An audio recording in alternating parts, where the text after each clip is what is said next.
what it is. I talked to Rich yesterday, twice in the morning. We told him, wait, okay, and then just sleep out of my head. Okay, good morning. Welcome to the Board of Raleigh County Commissioners meeting for on November 16th. Let's stand for the Pledge of Allegiance. I Pledge allegiance to the flag of the United States of America and to the republic for which it stands, one nation, under God, indivisible, with liberty and justice for all.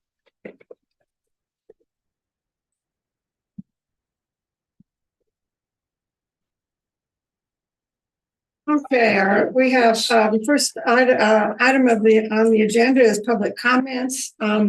If someone here wants to speak about Keith, we would like you to wait until 11 o'clock when everybody else is here. So, but I think you know that.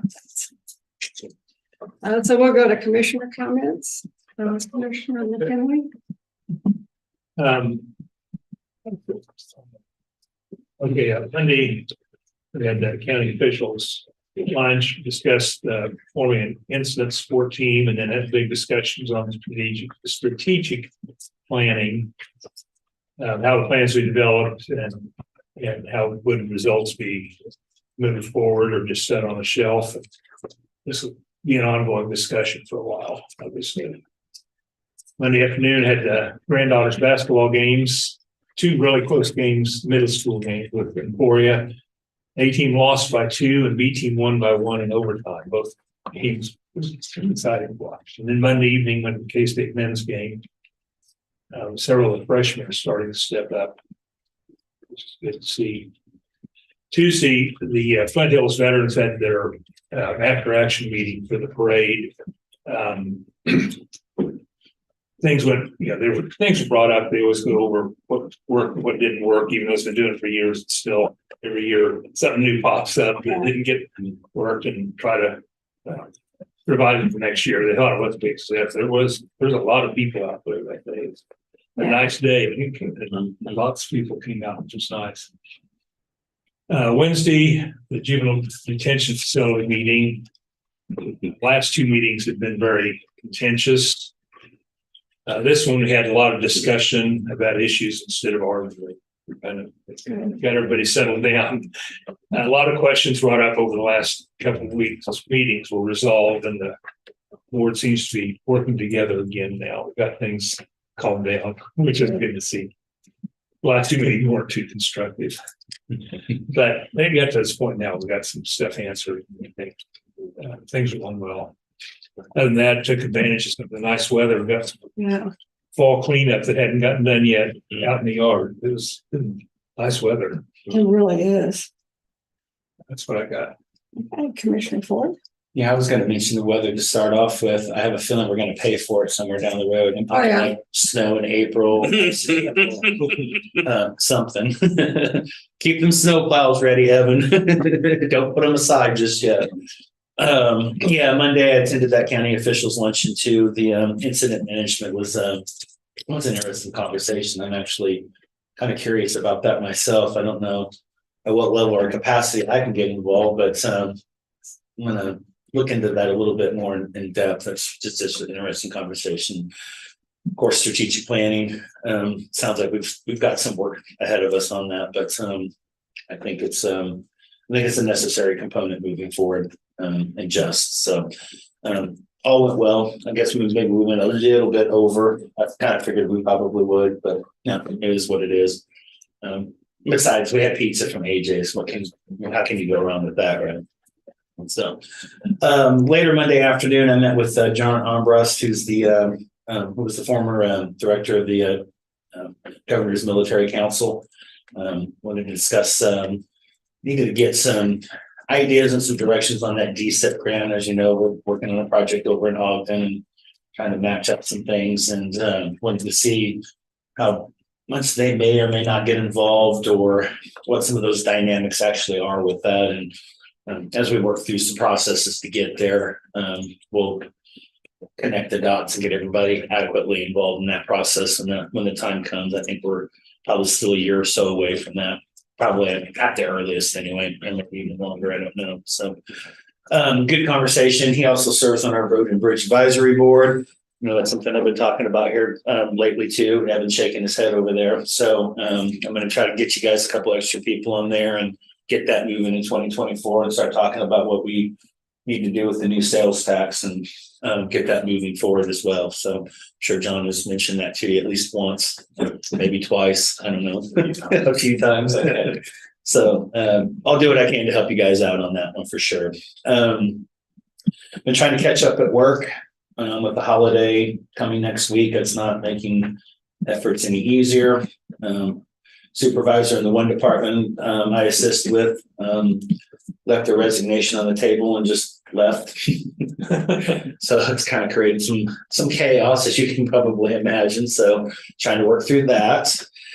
And yesterday had our monthly meeting of the Flint Hills Metropolitan Planning Organization. Working through some things over the years we typically do. Jared's doing a good job over there. Had some staff updates on the SRTS, the kind of the, I guess if you want to call it the Flint Hills EV readiness plan. I know we had a city county meeting on that earlier in the year on that. And that continues to kind of develop along the interstate sector. And apparently we have some issues with the IRS, never a good thing. Just one simple thing from 2020. I'm sure you guys in finance know all about that. So I'm having to go back through an audit, back through a whole bunch of processes that's kind of ridiculous. And it's like just a simple $62,000 thing. But yeah, anyway, KDOT gave us an update. They talked about the local consult that they've done lately, and it was all of them were very well attended. The one here in particular was very well attended, so that should tell you something. And we had several action items, including the approval of the 2024 COLA for the employees there, which is just 2, and approval of unified planning work program for 2024. That's a standard procedure every year. Made a couple of approvals to the operations manual, which also includes the adding of Juneteenth as an added holiday. So I think there's 13 of those now, kind of in keeping with everybody else.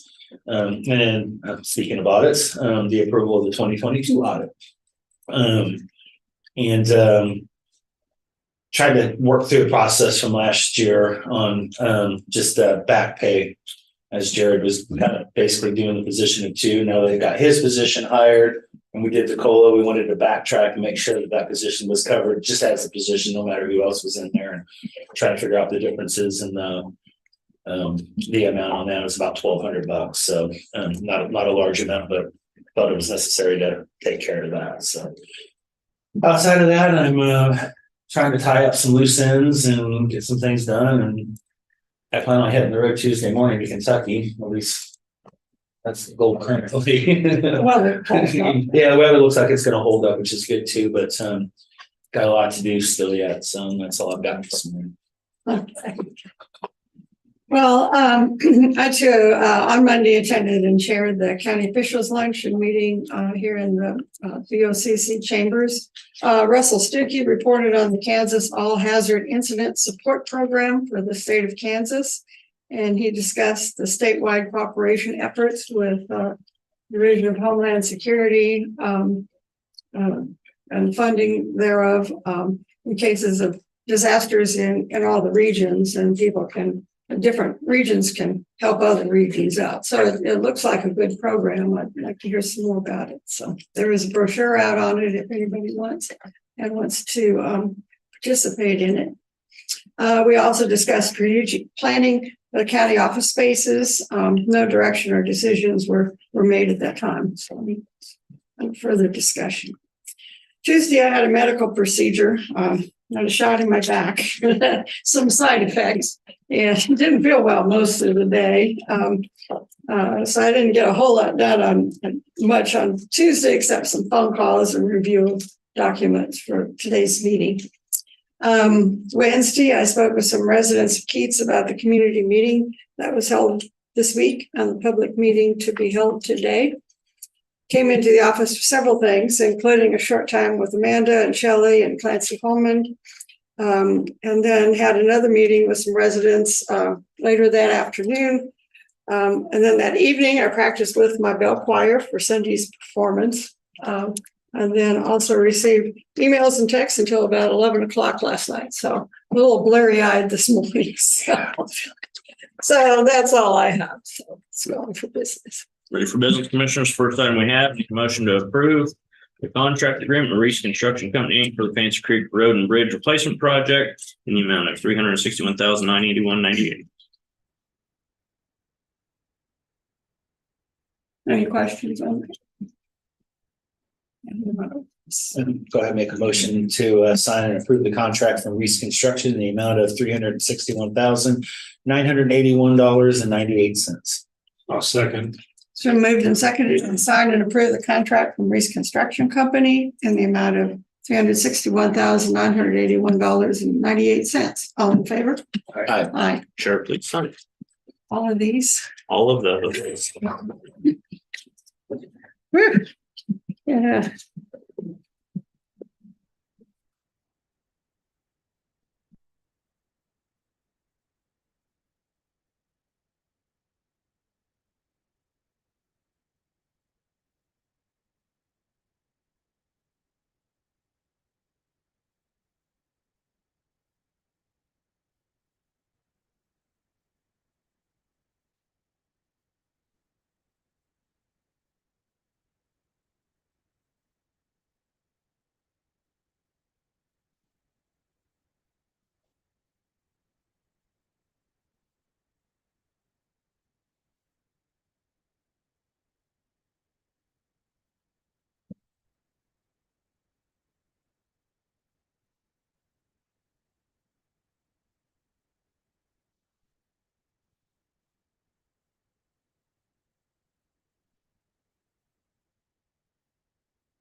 Commissioners have any items for the intergovernmental luncheon?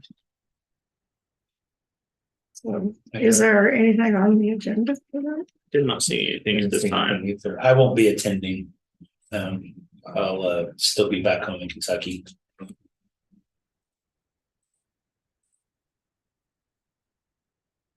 Okay. Need a motion to approve accounts payable and payroll, commissioners. Make a motion to approve payroll and accounts payable. Second. So moved and seconded to approve accounts payable and payroll. All in favor? Aye. Aye.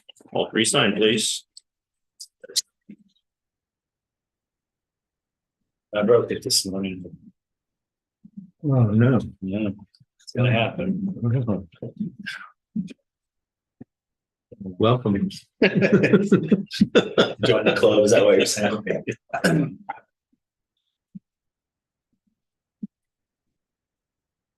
You'll get the usual welcome packet, Dakota ring. Chocolate over team. Location. Very significant.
Any changes to the minutes, commissioners?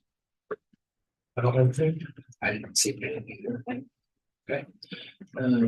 Go ahead and make a motion then to approve the minutes as written from the November 13th meeting of the Riley County Commission. Second. It's been moved and seconded to approve the minutes from the November 13th meeting of the Board of County Commissioners. All in favor? Aye. Aye.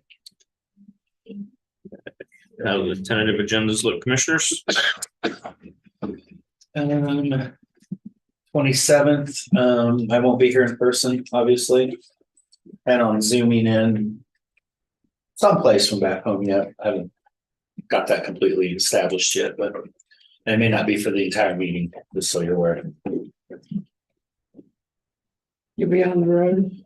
No, I'll be at home. It'll be that Monday. Oh, okay.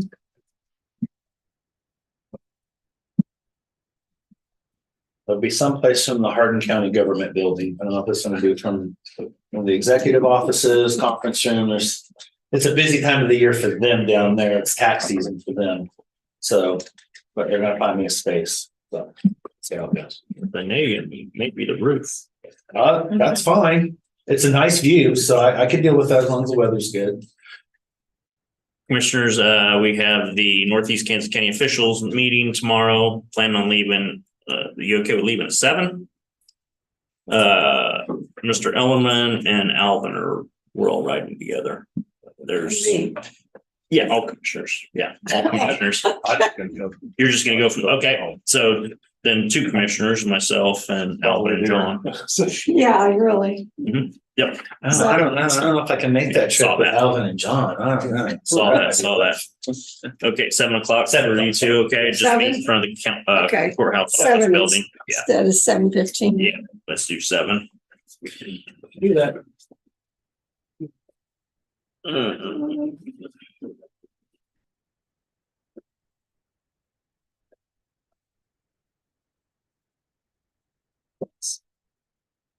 Any items for next week's press conference, commissioners? Mr. Holman is up at 9:30.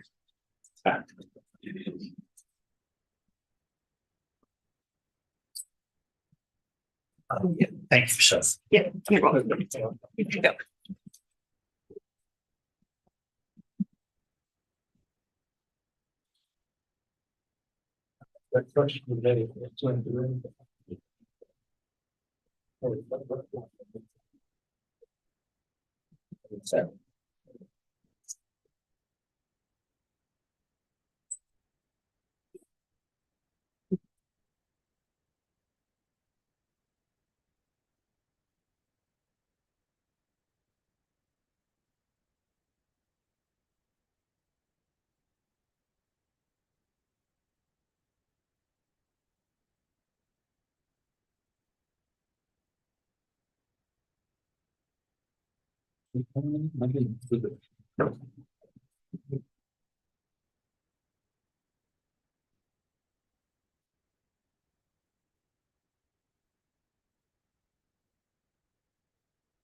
It's brown on the green.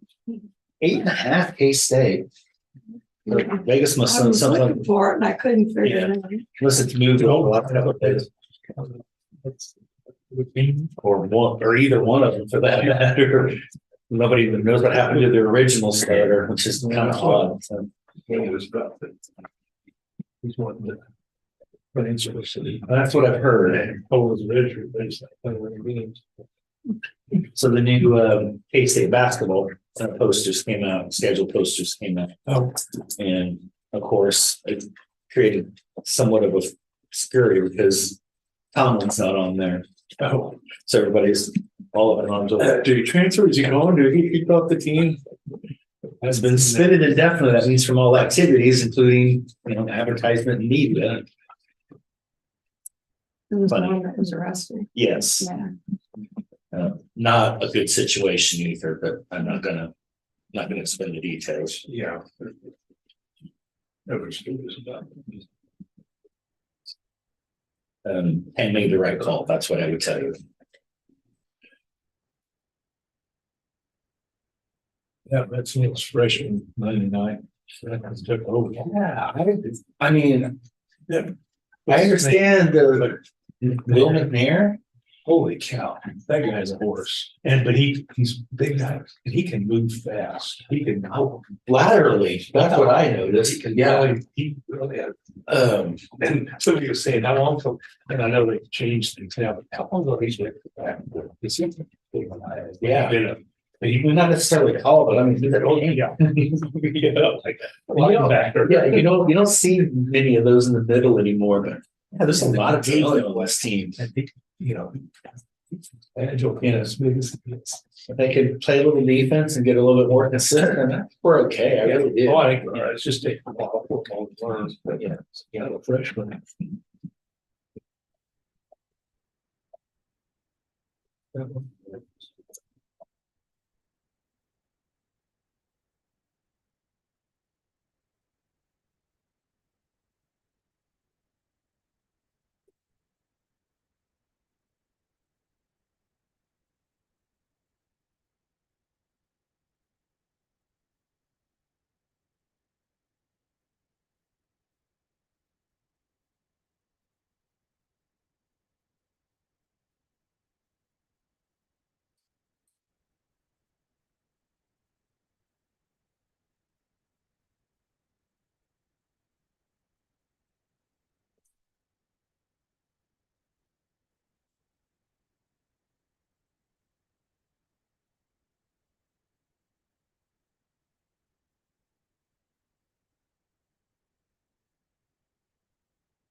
City County. I don't know. I'm gonna attend that this afternoon. What? City County. I don't know if I want to go to that. No, I'd like to get an update, obviously, on the community health and the whatever the. Yeah, well, I think, yeah, Jenny's gonna give Yeah. a report, which I've heard her report I already, don't know, the old piece, the gateway. whatever it is. Is that for, is that gonna be for in Riley County 177, or is that going out? That's to going out top? 24.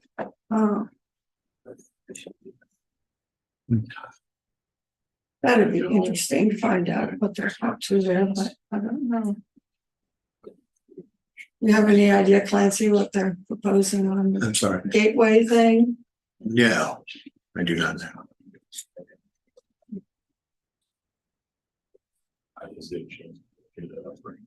So,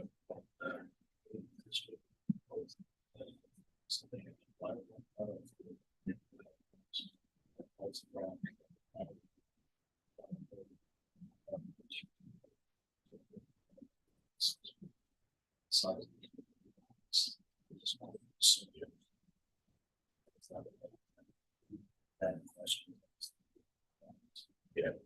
It's just.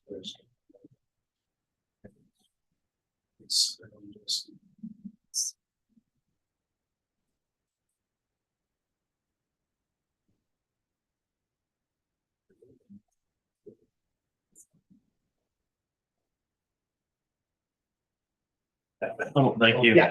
Yes. Oh, they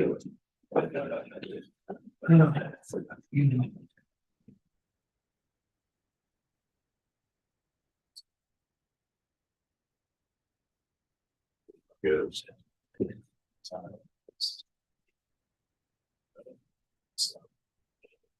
I'm good.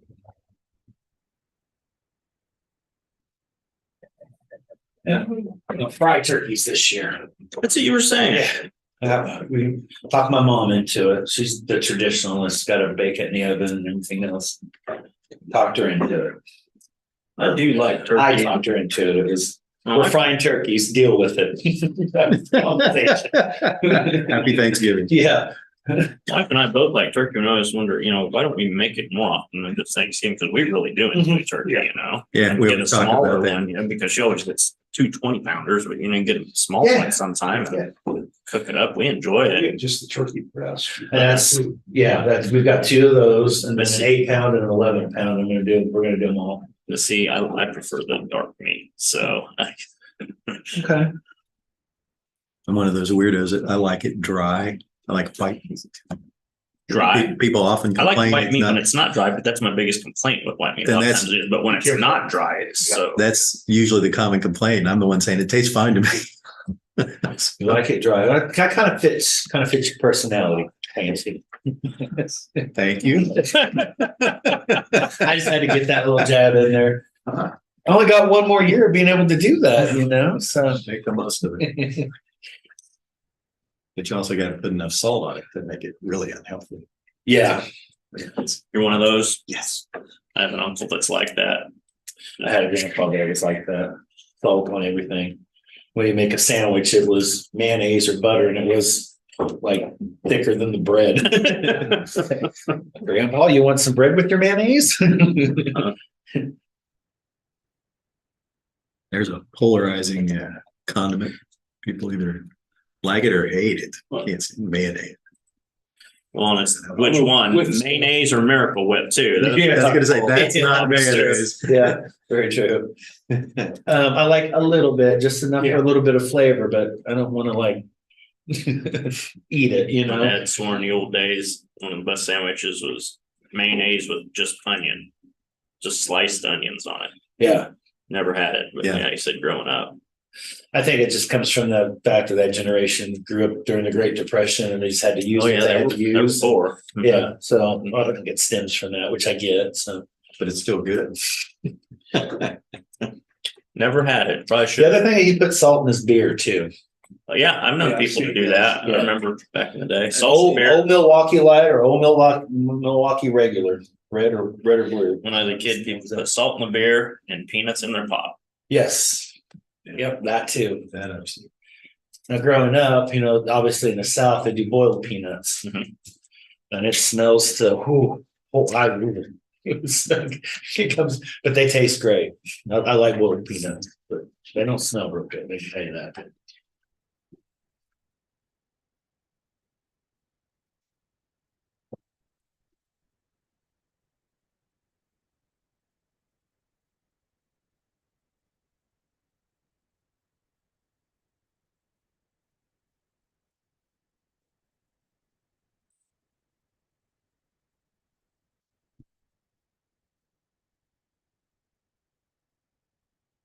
My daughter lives in Oklahoma, is coming home, and I texted her the other night, 2 nights ago. Said, "So what pie did you make?" Because she's the baker from scratch, crusts and everything. She listed off like 6 pies. I'm like, okay, that's good. That's a start. I don't need any requests.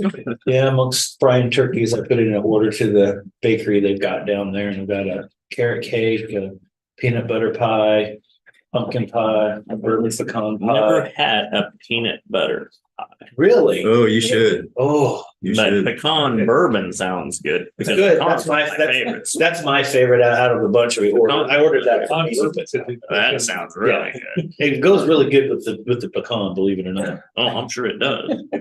Yeah, It sounds like a lot of fun at your house. it's gonna be. And I ordered a dozen M&M cookies and a dozen chocolate chip cookies.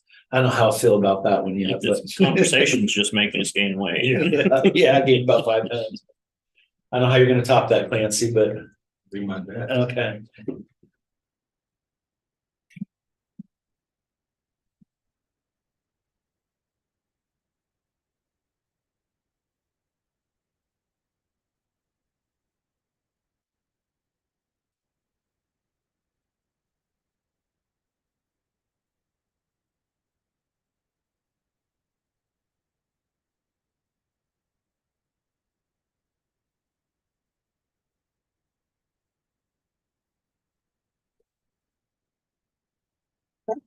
Morning, Commissioners. Clancy Holman, Riley County Councilor.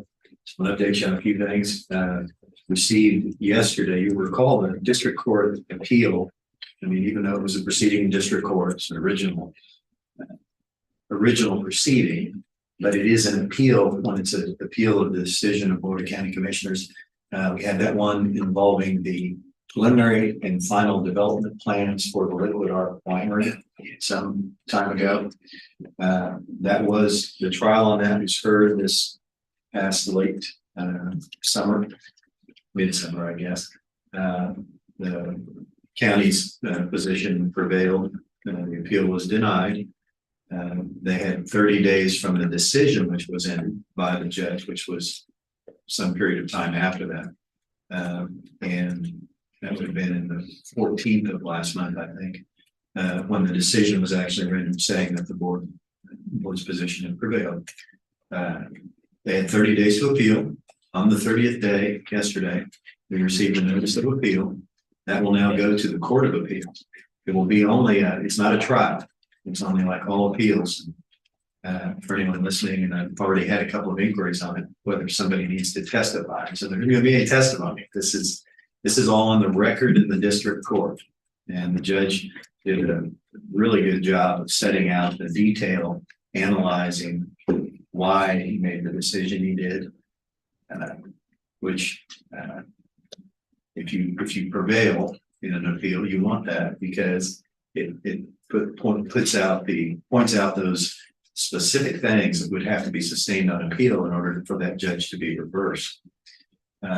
Every presumption generally in an appeal is that the decision below was appropriate. Doesn't mean appeals don't work. Appeals happen and appeals sometimes work. There can be a reversal.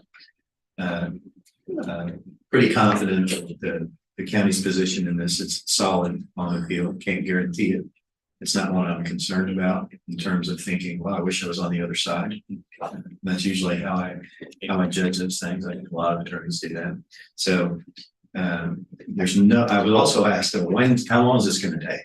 Well, good luck figuring that out because it was tough enough, I'm sure, from the other side's point of view to actually get them. Okay, what do we need to do to actually file this? Not that wasn't brain surgery, but it was not something that is usual process because we're hearing that the e-flex system statewide may not be back up until after the first of the year, which is probably not going to surprise anybody, and that may be optimistic. I don't know. I'm not hearing that's not what I'm hearing. Yeah, I'm hearing different estimates from various people who know how much information they have, but they're going to do, as somebody pointed out, well, I think it was Corey. I think it was our IT director pointed out. They've got a process in place where people can go in by appointment at the judicial center and check on the progress of something. So it's not even walk in to do it, which is understandable because that would be potentially thousands of people coming in to find out what the status of an appeal was when it was entered. This is quite the mess in terms of the e-flex system. And it would be interesting to see what they do. When I started to say, Corey pointed out this process that is set up now, that's at the direction they're doing the things with regard to this entire fix. One of the primary drivers is whatever the FBI says needs to be done. So this is, I'm sure there are other agencies involved on the federal side too, for all I know, but it's quite the project. We'll have to see where it goes, but bottom line is that appeal will be processed. I have no idea whether we've already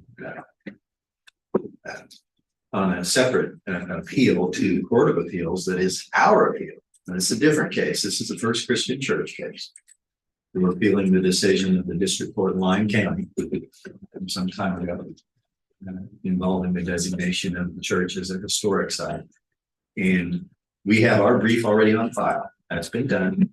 They have 30 days from that date initially to do it. They requested an extension. I'm going to get an extension the first time anyway. So it's routine to agree to that. I agreed to it.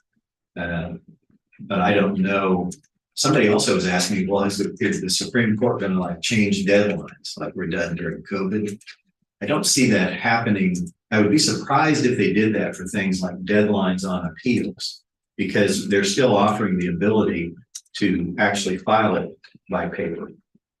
And which we ended up doing in our brief, ran it at the peak of, the system went down on the 12th. Well, on the 11th is when I filed my brief. We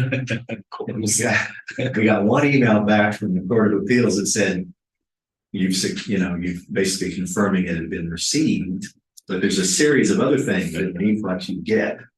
And when I called up to the Court of Appeals and say, well, I got an email, I know it arrived, you sent us an email. I said, well, that means it hit our system. I don't know that it actually ended up basically in the data. It's up there on the electronic side. So that's why I went up and filed a paper version a couple of days later, just to be sure it was of record. Pointing out in the certificate of service was appending to it a copy of the email. I think I put that on that, but I know I did with the other attorney, opposing counsel, to show we got an email saying that this was submitted on time. So, and I think they'll accept that. I have no reason to believe they won't, based on communication since then, and the fact they've asked for an additional period of time to respond, which means the appeal's been filed. So, circular way of saying, I think that will work out. And we'll find out. I probably will file an actual motion with the Court of Appeals, because the Supreme Court has also said that parties can ask for permission if they've had difficulty filing with E-Flex to make sure a deadline was met. I'll do that just as a kind of a belt and suspenders approach to that, to make sure it's in place. Don't expect there to be a problem on that. Currently working on performance reviews, like you've heard from any number of department heads. Thankful that I only have 3 of those I have to do. It's still fun with Paylocity. If Paylocity is listening, way to go.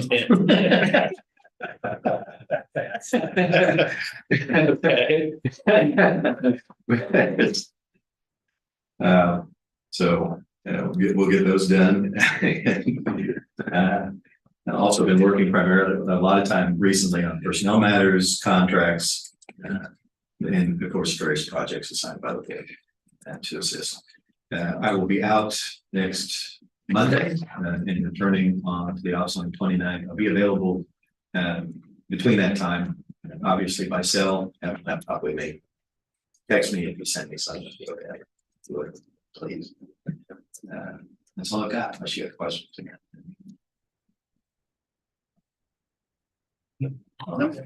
Thank you.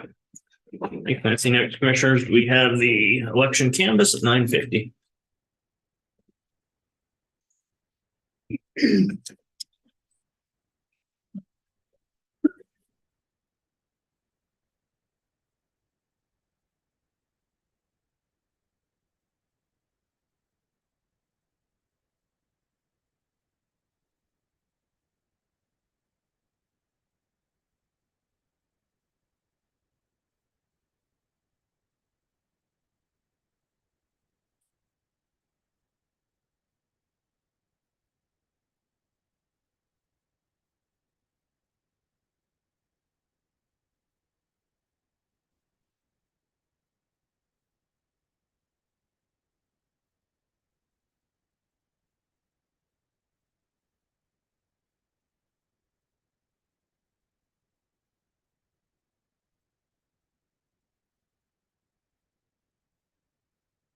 Been a little late, but one of your topics this morning was going to be the Fancy Creek Bridge. Yes, Did you guys already cover that? they did. They approved that contract. Okay, Mhm. and is that?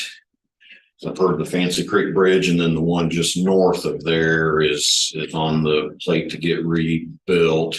I was just curious if there's anything still discussion on that one or The not. guy you needed to talk to left. That was Evan. It was sitting in the back. So I'm not sure of the timeline on that one. But yeah, the Fancy Creek one was approved. Okay, Yep, that And then- contract. so that was approved. That'll go out for bid then, or is it It already? was already It's been bid. bid. That was the awarding of the bid and signing a Okay. contract with the contractor. Okay, Uh-huh. okay. Yep, so that process is going. I got land right next to it and Uh-huh. and I'm all for it. I knew it was going through, so I was just hoping to catch some of the, Yep, no, it got signed. okay. Yep. What projected start time of that, do they know? Should be in there somewhere.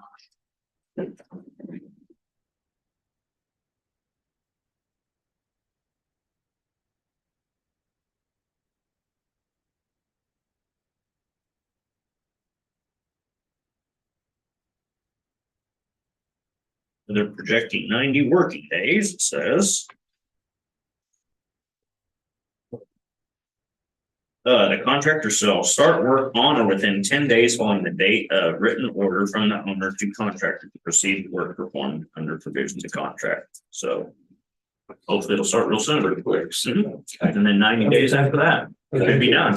Weather That's pretty good. permitting. So, But you know, weather in Kansas. exactly. Thanks, Rick. You bet. And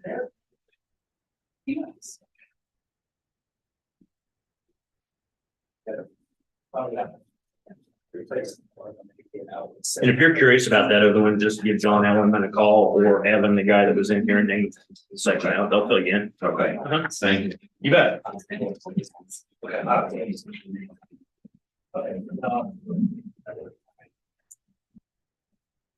on, ladies. Yeah, just grab a split one. That'll work. Thanks. I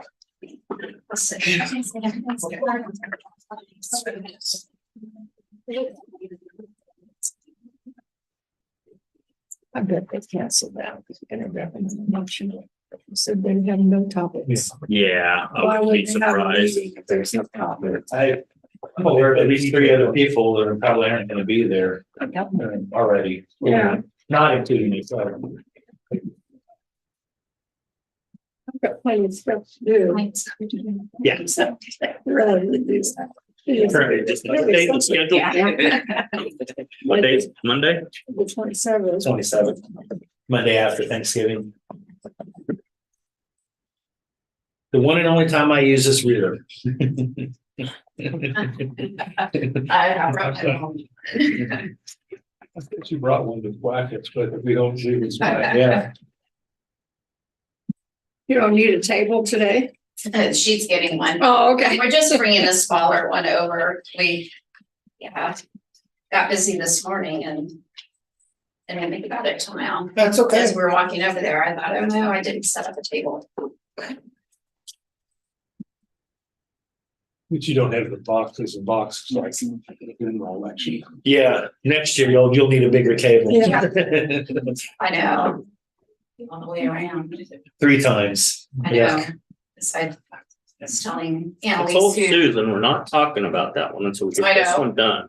I know. We don't even want to think about it, Commissioner Ford. We already know what it's gonna be like. I tell Annalise because she heads our provisionals in the elections division. I said, this is like an appetizer. for Yeah. you." Very small appetizer. Yeah, get your toes wet a little bit. Do you have the write-ins posted on here yet? We don't yet because provisionals will also have write-ins. And so rather than confusing the public, we just post it in one. So we'll do that by the end of the day. City Riley was wondering if they've got a couple open up there. Yeah, I had See. Sarah call and ask. So I told her by 5. There, oh, okay. That's what I am not super tall. Just a little people. Yeah. It's about the little table. Yeah, that's. I think it's better for my eyesight too. And get one of those microwavable TV dinners or something there. I know. Right there.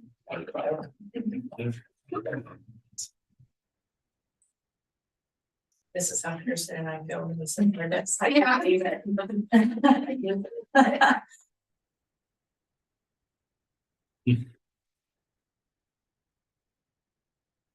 I finally got my phone. Oh, good deal. Good deal.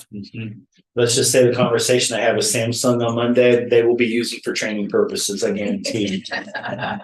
How to deal with irate customers. Yeah. It was not pretty. But it came in less than 48 hours, so it did the trick.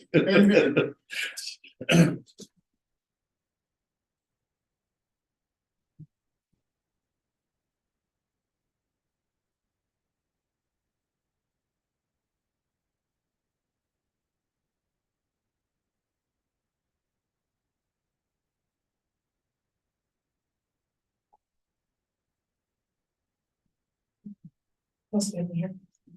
Hmm? So it feels good here. What? It's There's no fan here. That's why. Catherine's allergic. Because to you have wind. Above me, I can't take it, you know. It's an oven in here most days. Oh, I know. I didn't Love it. I like the Love the warm. oven. Yeah, me too. It's cold. I like it too, but we're usually moving around when we're in here, and so I Yeah. don't like it at that point.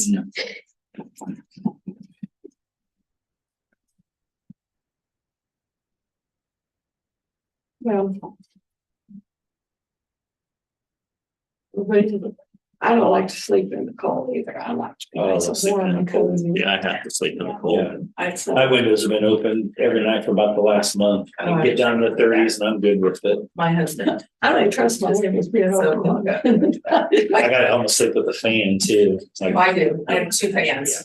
I have like Yeah, I 4 do. blankets on. Yeah, exactly.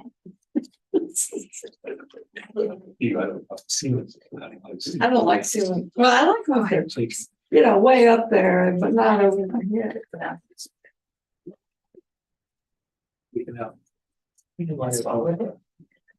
Let's read it, take it out as light and she. Yeah. And then. I was wondering how they're all there. I know you don't like those to my shirt. I just. I got one that's, you know, vaulted ceiling, and it's like 10 feet up there, and that's fine, you know, it brings the air down, but, you know, I turn it on in summer, rarely. You need to turn on the winter and then reverse the blades to get all that Well, heat yeah, I'm down. gonna get up 10 feet, reverse the A blade. broom handle works good. Yeah, It yeah. does, do it every day. You too? I have to get up on a ladder to get the broom handle. Oh, yeah, 10 feet. I don't think so. They make extendable broom handles. Oh, what? Extendable, Oh, really? yeah. Actually, you go to the hardware store and just get one of the paint handles. Just put- Oh, Right, yeah, one yeah. of those, Mhm. yeah. I've got Those one. extend like 15, 20 feet Mhm.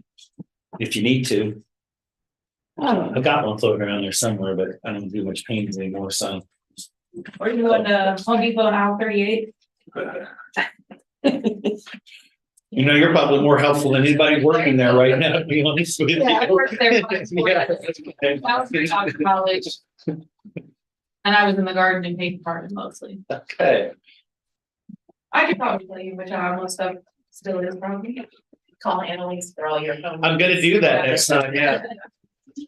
Or if you go to Menards. Because I feel like when I go there, like everybody just like goes to the office. And I get scared in that place because I go in there for like 3 items and I come out with like $300 worth of stuff. I didn't really need this. Why did I do that?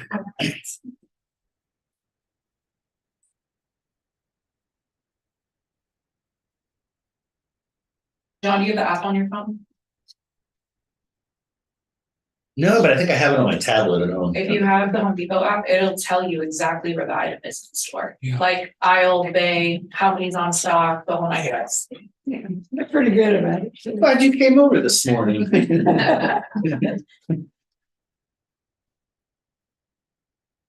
Yeah, we'll do that. Now that I have a new phone, I've got some space for a couple extra apps too, So so that works well, like I've used that. To find stuff. I'm on this side of town, so I usually end up going to Menards, to be honest with you, just because it's easier, but. Guess I can try that around a pre-law board meeting or something, so they're right next to each other. You make that.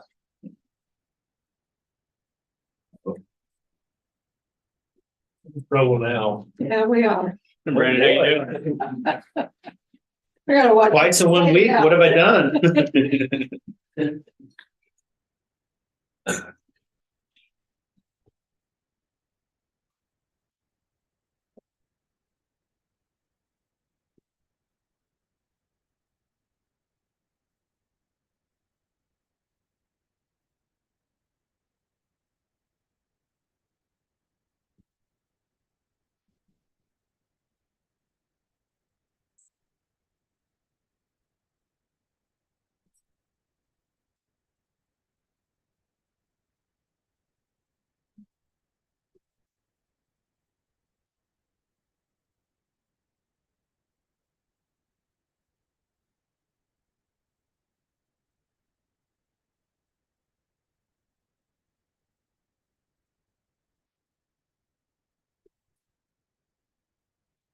That's the level of the official canvas of that. And I started the official canvas process yet. I need to learn how to spell in my old age. I know. Ready, commissioners? Yeah. Morning, Commissioners. Rich Barber, Riley County Clerk. Today is one of the days you get to wear a different hat, the many hats that you wear as the Board of County Canvassers. So that's what we have during the canvas process. The canvas process, of course, is out there in the commission packet. The Canvas Board will present you a copy of the 2023 election canvas report, which staff has already done. The canvas report will have the total numbers of ballots cast for each polling location. Then the Riley County Clerk's Office staff, Susan Bowler in particular, will read through each individual polling location result, presented to the canvassing board, recommendations for provisional ballots to be accepted, partially counted, or rejected, and she will state the reason why rejected. The Board of County Canvassers can then ask for further verification of the recommended status of the provisional ballots presented. The Board of County Canvassers, once we've gone through the entire process, we'll then need to make a motion to approve the valid provisional ballots upon completion of the partial count provisional ballots and certify the election results of the 2023 general election. We'll have a review board over in the clerk's office that will process the valid provisional ballots. The provisional ballots have not been opened at this time. They are not open until after the Board of County Canvassers gives us the authority to count them in the process. So that's what they'll be doing, opening them, flattening them out and everything so we can get the results off of those. We will then tabulate the valid provisional ballots. Once the provisional ballots, partial count, provisional ballots and hand counted ballots have been processed and tabulated, the final canvass results will be placed on the Riley County website and sent to the Secretary of State's office. I think that's what many people aren't aware of. You know, the election night results and all results we've compiled up until this point are just unofficial results. So the final results are not completed until this process is in. And I briefly went over why it takes so long to get to this point at the last meeting with the write-in board that we have, with the going through the audit process and getting the approval from the Secretary of State's office, which we have received from the Secretary of State's office, and our audit went through perfectly. Now we'll finalize it with the canvas. So, commissioners, before you, the election team in order: Susan, Anita, Kirsten, Annalise, and Kelly. Kelly is our temporary elections worker, one of the many that the commissioners approve in our budget. We have several of the college kids that are a tremendous help to us, and we could not get it done without them. Kelly's been with us for a while. We love having her in the office. Ready, commissioners? Canvassers? Okay, Susan, go ahead. We'll start with Riley County Advance had 1,815 DS3 votes, 0 mail ballots, 30 total provisionals. Out of those 30, we recommend 23 be counted as valid, 0 as partial, and 7 as not valid because 6 were not registered and 1 already voted. In addition, we had 8 federal service ballots, 0 hand count. So the total ballots cast in advance were 1,853. Advance mail had 534 ballots. In addition, we have 3 provisionals. We recommend all 3 of those provisionals be counted as valid. And we had 2 hand counts. So the total ballots cast for advance mail would be 539. Blue Valley Methodist had 170 DS 300 votes, 0 mail ballots, 1 provisional. We recommend that one be counted as not valid because they were not registered. So the total is 171. College Avenue United Methodist Church had 437 DS 300 votes. They also had 6 provisional ballots. We recommend 4 of those be counted as valid, 0 as partial, and 2 as not valid because they already voted. The total is 443. First Assembly of God had 468 DS 300 votes, 0 advance mail ballots, 6 provisionals. We recommend all 6 of those be counted as valid. The total is 474. First Christian Church had 154 DS 300 votes, 0 advance mail ballots, 0 provisionals were cast. So the total remains 154. First Lutheran Church had 156 DS 300 votes. There were 3 provisional ballots. We recommend all 3 of those be counted as valid. The total would be 159.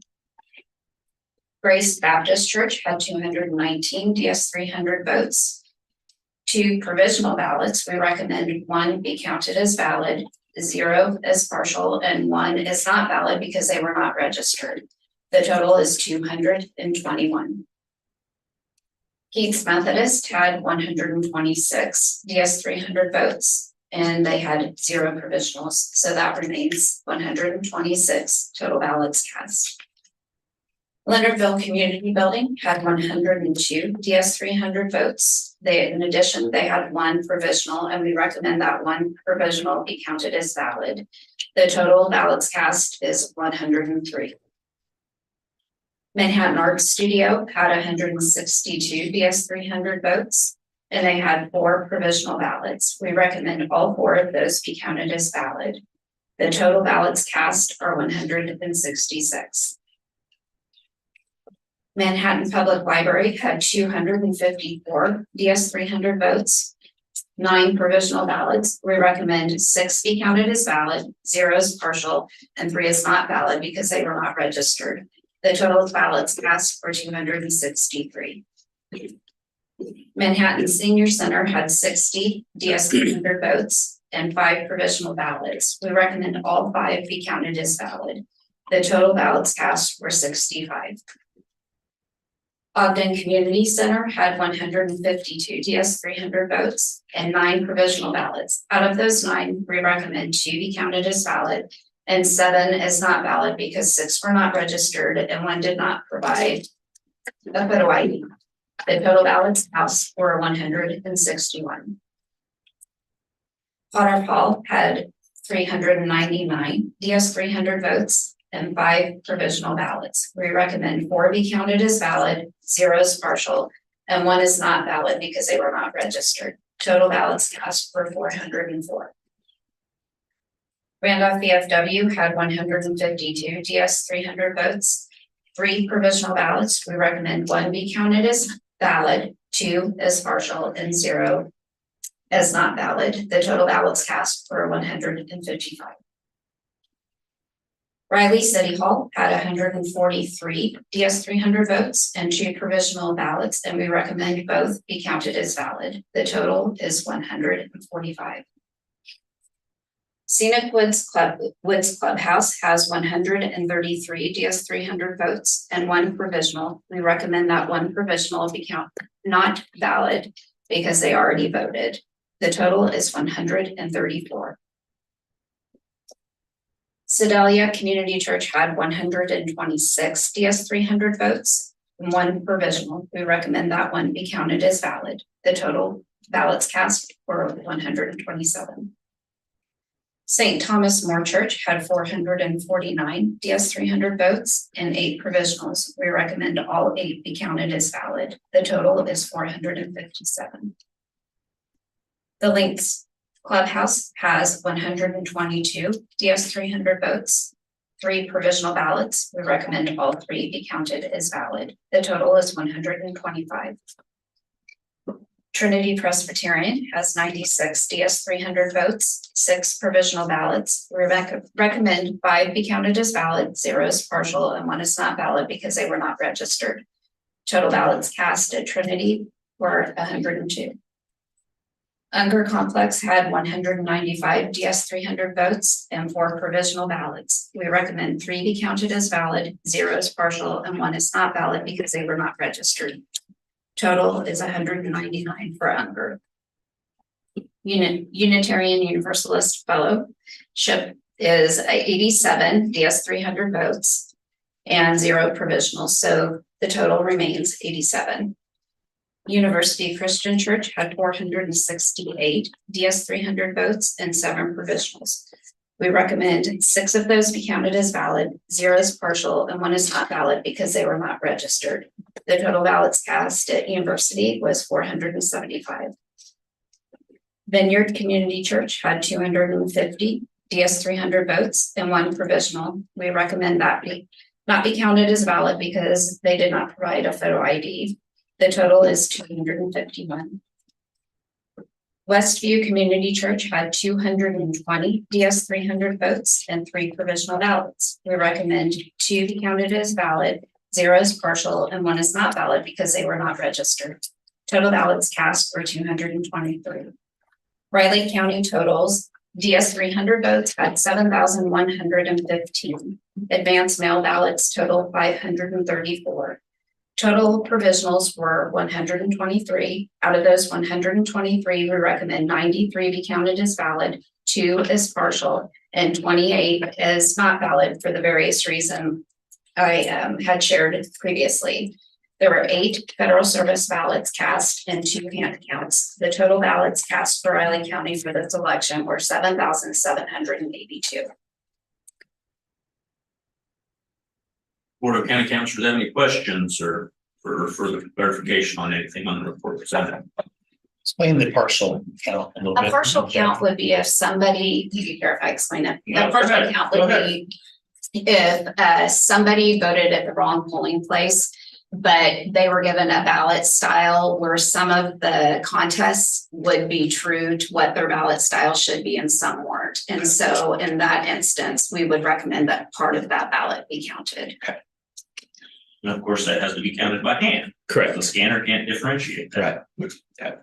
That's a question that comes up quite a bit. I think Sure, it's half votes or quarter votes, and that's not how it works necessarily. How many different style ballots were there for this particular election? I believe 74 or 79. So it was, I think it was 79. Yeah. That's the thing, that everybody, when they vote, they just think this is the ballot, everybody's voting the same, but that's not the case for a municipal election for sure, with No. 3 school districts and townships and. It's not the case for any election. People just don't understand. They think it's a simple process. We just have to go through and review one ballot style for everything we after we go through all those ballots before anyone sees them probably 10 times with various staff, just to try and catch everything that could possibly go wrong, because it's still at the end of the day, humans getting it to that point who make errors.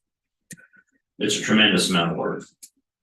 How many registered voters are there in Riley County? Oh, gosh. Well, how many were eligible to vote in this election? Were 36,130 because we have bleed overs to other counties. And so I didn't include those people in our totals. So roughly about 20%. I'm working on the percentages right now is the turnout that we had. That's sad. Yeah. Looking at that number and comparing it to that, and I came up with like 18, but I'm not good at math. Well, and those are just preliminary. As soon as we add provisionals and can run reports, I'll have a final total on that. 7,700 out of that amount that's tragic. Not much. Yeah, it's tragic.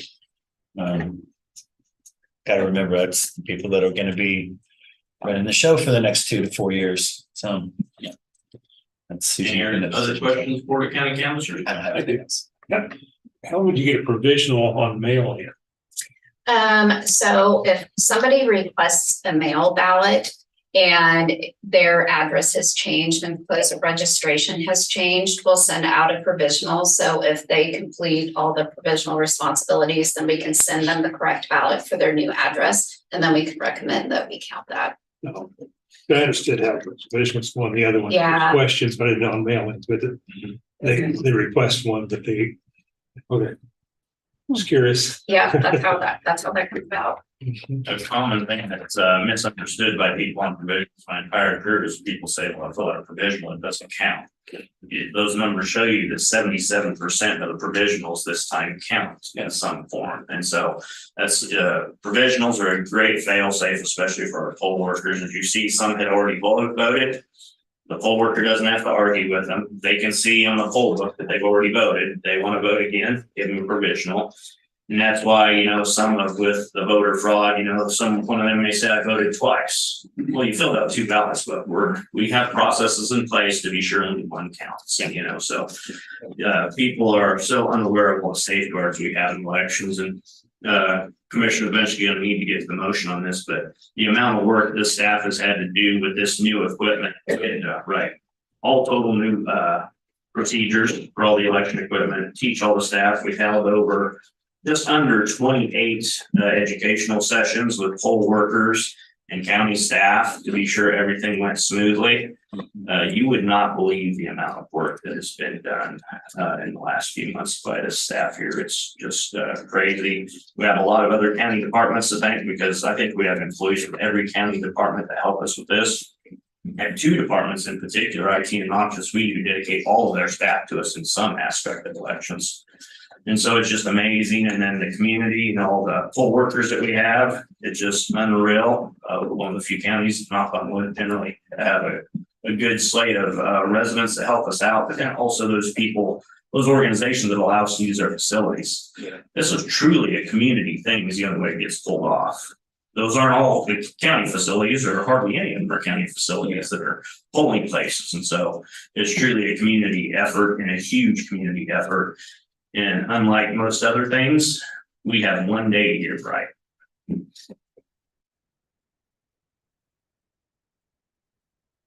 If I could get a motion from the board when you're ready.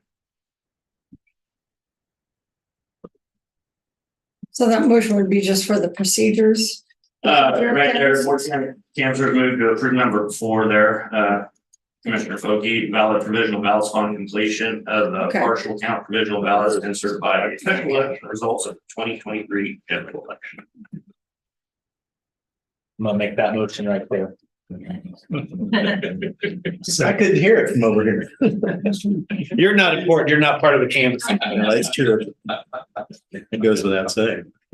I would make a motion that the Board of County Canvassers approve the valid provisional ballots upon completion of the partial count provisional ballots and certify the official election results of the 2023 general election. I'll second. It's moved and seconded for the Board of County Canvassers to approve the valid provisional ballots. Yeah, all in favor? Aye. Thank you, commissioners. And we had another exceptional new volunteer this year, David Adams, that bailed us out of a situation where we had a poll worker that got ill, and we said, David, we need you. You've taken the training ahead of time, and we appreciate that. It's that kind of effort, though. It's not just him. We have many examples of that in the county, but it was a great help. So I didn't screw anything up, is what he's saying. No, you didn't. You did great. So. Don't clap. Yeah. Help you out your upcoming evaluation. It is, I've told them and I've told Rick, their training is spot on. Yeah. I mean, they make it so easy for you to just step in. And it really was impressive. So I know that I think there was about 3 or 4 times I came in to do something while they were in here training. So Yeah. I know it happened. That's all in my own eyes. Thank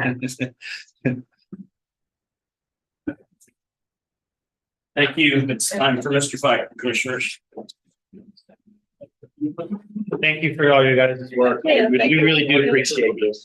Thank you. I appreciate it. Will this take our meeting table? Sure. You're not saying it's not a problem. Okay.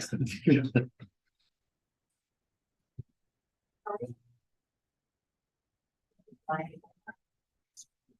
think you need those. Back up. Yeah, I think you put that in the notes before. Okay. There's no with that. You had to put it just your- Yeah, I've just got the general report. I didn't have any attachments. So good morning, commissioners.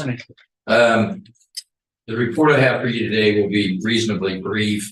Yesterday, the Riley County Rural Economic Development Advisory Board met again. And one of the programs that they are working on is something called Focus on Building Rural Communities. So this is going to be held somewhat in place of the Rural Revitalization Conference we've done for the last 2 or 3 years.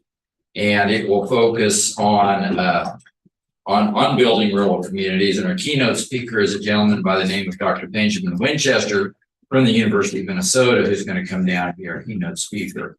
He's a rural sociologist. He's widely known, and he's going to be very interactive with the audience.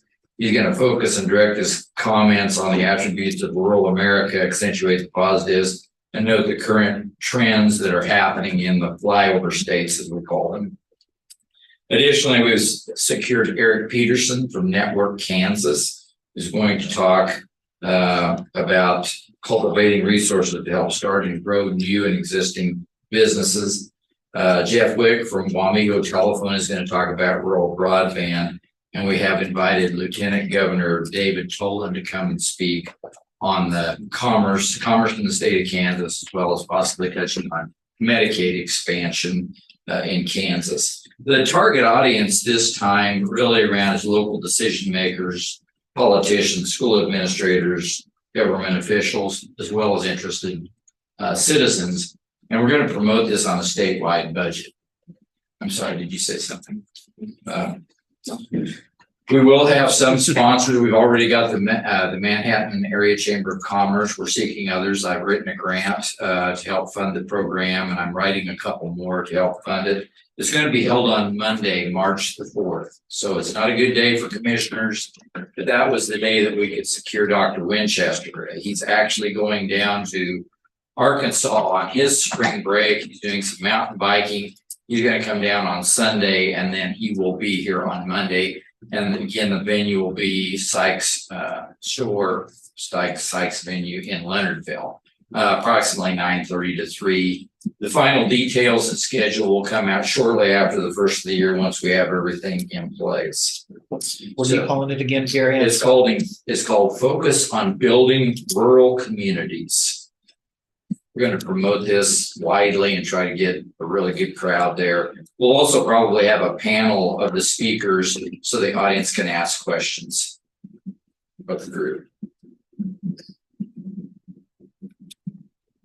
Other thing I want to mention real briefly is that Megan Doherty, our family and consumer sciences agent, is right in the thick of Medicare Part D enrollment. She gave me a report this morning before her first appointment. She's helped 83 clients already save $143,184 in prescriptions. I think the end of that is December 8th. I think that is the last day. So she's still got about 3 or 4 weeks of work yet to do. So I expect her to double that. Last year, she saved clients about $350,000, and she's on track to do more than that this year. Are there any questions? Okay, thank you.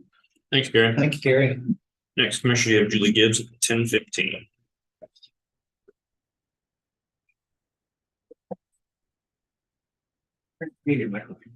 Sure, thank you.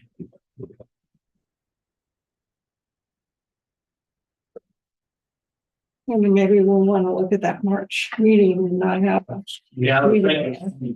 Yeah, because that sounds really interesting. I haven't looked at one. I don't even have a calendar for 24 yet. Oh, I so. think I'll look at those. These are all. It does. I can start doing that. Yeah. Oh, so mad over that still. I haven't started that yet. I I've didn't know got I to think about that. peanut butter pie. Yeah. I don't know whether you need to get some insulin to help, or if you need more back IV fluid to help, dilute your blood. I know a guy. Your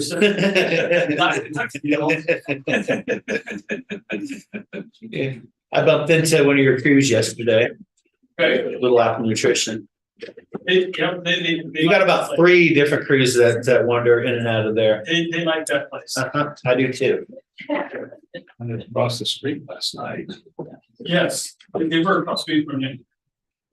Yes. Across, I heard them across the way from me over in North I think they ran 20 yesterday, 23 on Tuesday. So busy. I don't think they've heard of it. No, they have. They've run one so far today. So.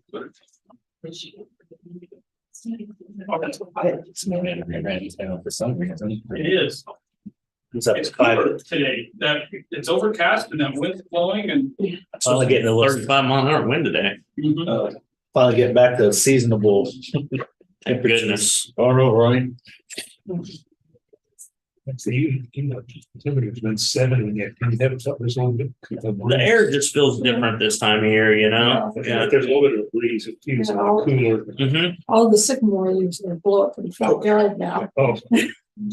Those moss. It needs a little bit of rain to knock all the Vegetation down. Man, I hope we get rain Sunday. That'd be all right. Someone told me the tower at the lake, the spillway tower, you could actually walk down to it and touch the side without getting in the water now. Really? I've never seen that. It's that low. Excuse me? Guess I know where I'm going. You know, where's Becky this afternoon?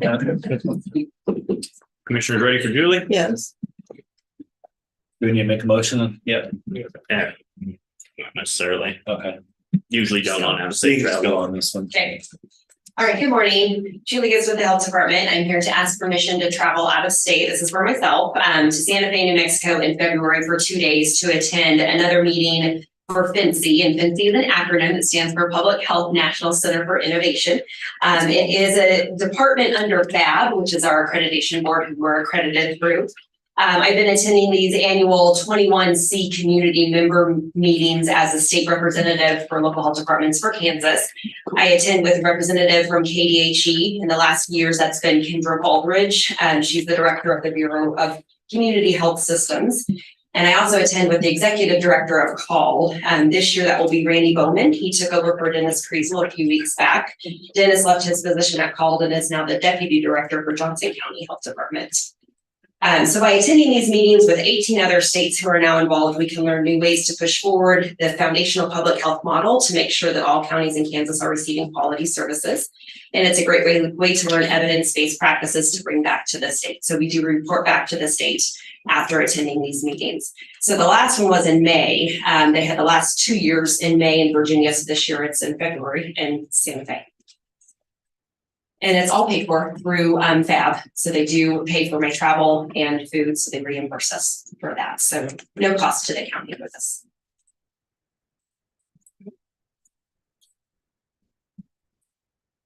Questions?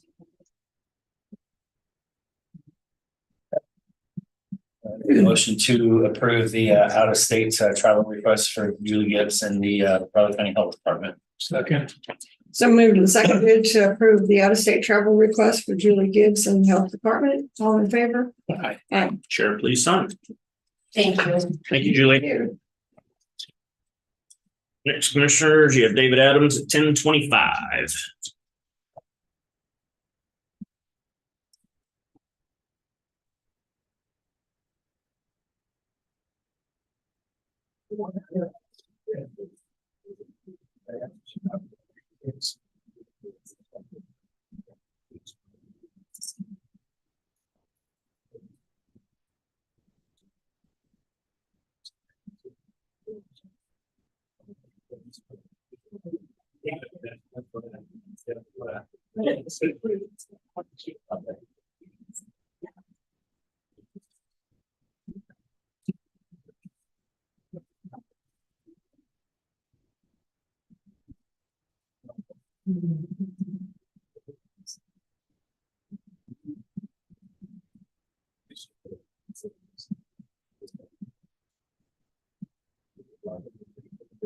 Thank you, ma'am.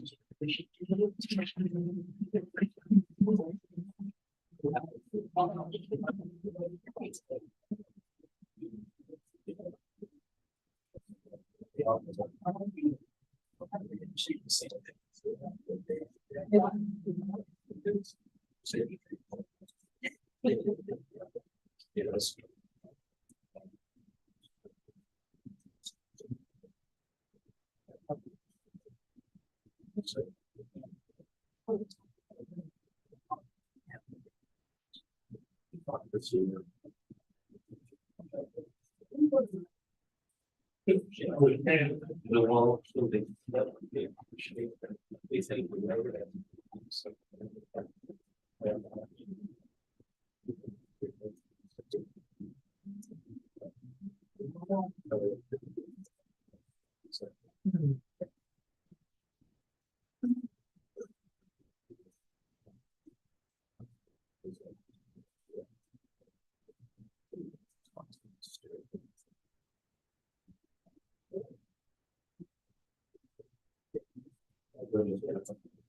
Yeah.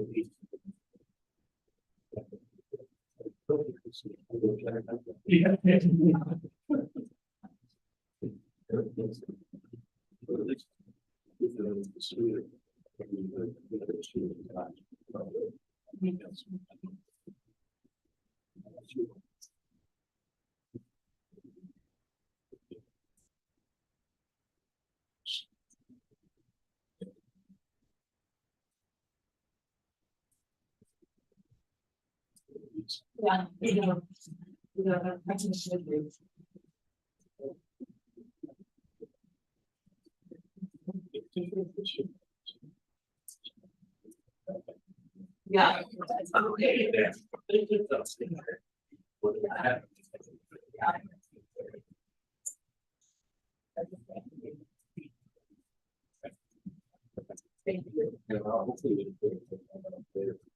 Okay.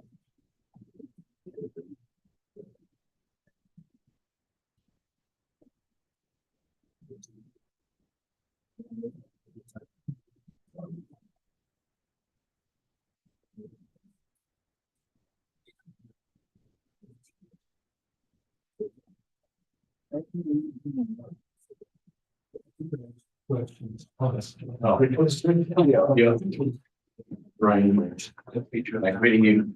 Got some land road. So I hear they talk and then doing the meeting. Streets. Just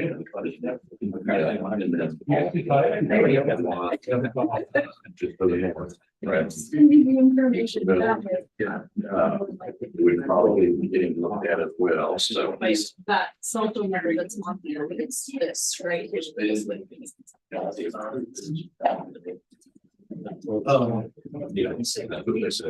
So the,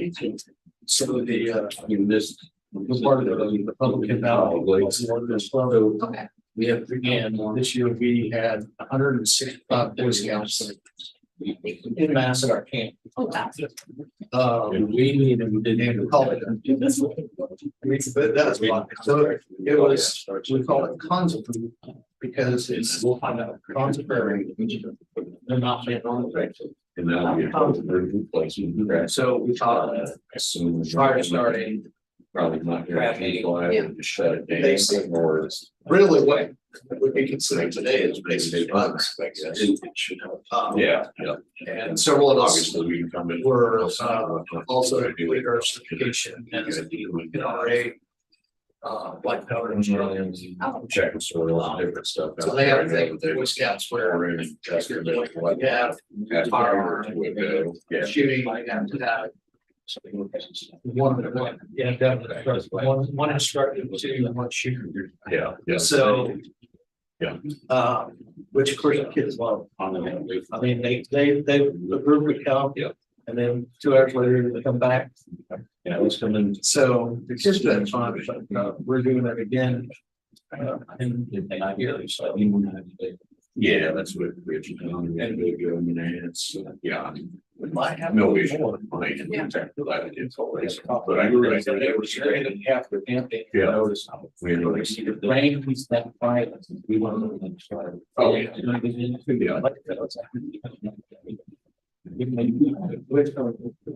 When the troops set you hot, Manhattan. They showed up and then. They were able to drive through. So we want to. So we had to come back.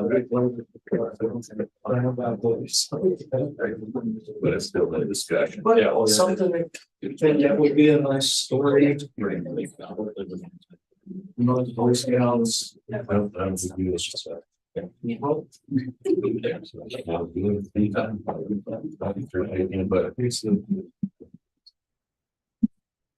Yeah, love how the Big 12 is on a whim decides to change tiebreakers. And they're saying, oh, they changed it. Yeah, we did.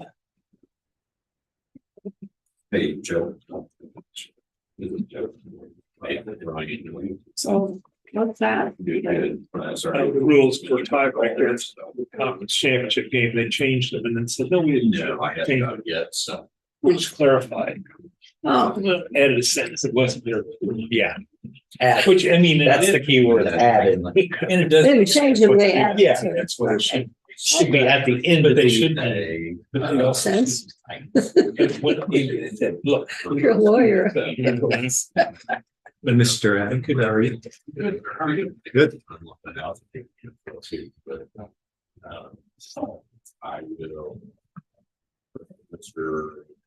Ready for David, Commissioners? Yes, Good morning, Commissioners. David Adams, in the same instructor with my monthly updates. I moved it to today since I'm gonna be out of town next week, so.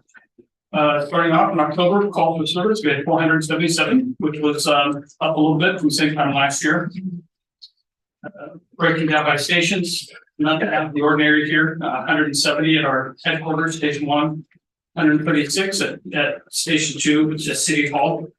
Public Works, 72, the airport, 70, and then Leonardville, 29.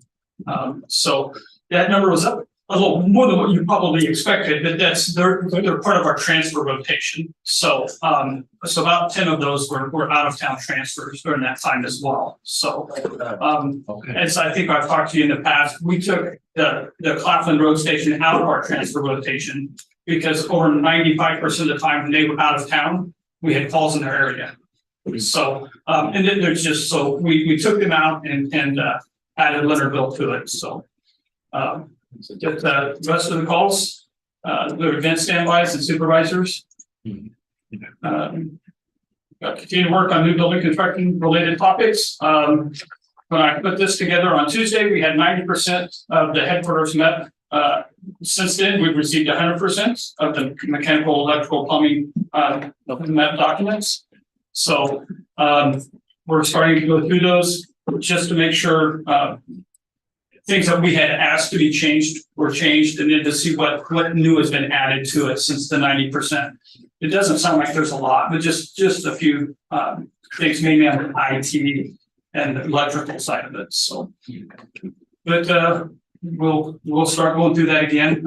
John and Corey came to my office. We spent about 4 hours one day going through we had the big sheets at the 90%. We went through page by page, and we looked at things and discussed and made notes and reached out to archivagists for clarification or thoughts. So I really appreciate their help on that. But I continue to learn a lot. You know, now we're adding not just the mechanical and the electrical and the plumbing, but also the IT side. So, but I appreciated their help on that. The Leonardville station, we've got 4 items that we're waiting for to get completed. The ceiling fan in the base, we had ordered one, it was on back order, we ordered a different one, we're just waiting for it to come in. We'll have the water diverter for the IWAC station, there needs to be a water diverter put on the bottom so it drains into the drain hole and not all over the floor and all over the walls. The cords for the doors, so we should get a credit back for some of those cords, some of them weren't correct. Public Works purchased new ones, got them installed, and then they're waiting for those to go back to Schultz, and then we'll get a credit for those. And then the last thing is the front door, which, as you're aware, was damaged in shipments. And that's not Schultz's fault by any means, but we have the temporary up there and it's working fine, but waiting for that to come in, and it will be till after the first of the year. So And the generator. and the generator, yeah. We hope that comes in 24. Yeah, it should be around March, I believe. That's what they do. Yeah, but it'll get here when it gets here, I guess. So really, that's out of everybody's control. So it was ordered a year ago. Yeah. So thanks to Public Works, our sign is up and looks good. That identifies our station there, and good grass is starting to come in. So it's starting to take shape there in some of that aesthetic side. So. We continue to work with the county mental health working group and the task force. Those groups continue to meet and are making good progress. So we'll continue with those, as well as they call it, I need to change this name. It started out as the opioid working group. It's now the substance misuse task force. So more all encompassing. It's not just opioids, but all encompassing. So I'll make that change. Our staff are working through their evaluations. I put a deadline on them I believe it's at the end of this month, to give our supervisors time to review. And then give those, with 52 employees, it takes a little bit of time. So, but we're working through those, making good progress, I think. Josh is going to start department inventory, end of year inventory. That is always an adventure for him. We have so much equipment and it gets moved around on trucks on different calls and things, tracking it down, making sure everything's back where it's supposed to be, and that we have everything accounted for. Our department assisted Manhattan Fire with their live burn exercises for their last academy. Anytime they have live burns going on, then we have to be there. So we rotate crews through those as still on duty and assist them with that. So the Board of EMS inspection, our annual inspection was, I told you it was done. So in the packet are the documents that I received from them. They used to say it was perfect. They don't say that anymore. They say no deficiencies. So, and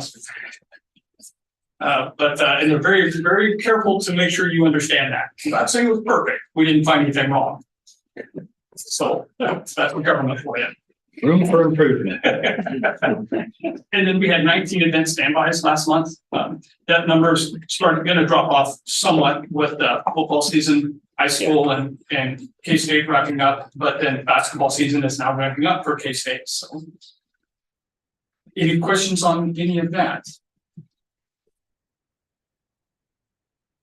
Education continues 100% review of all calls.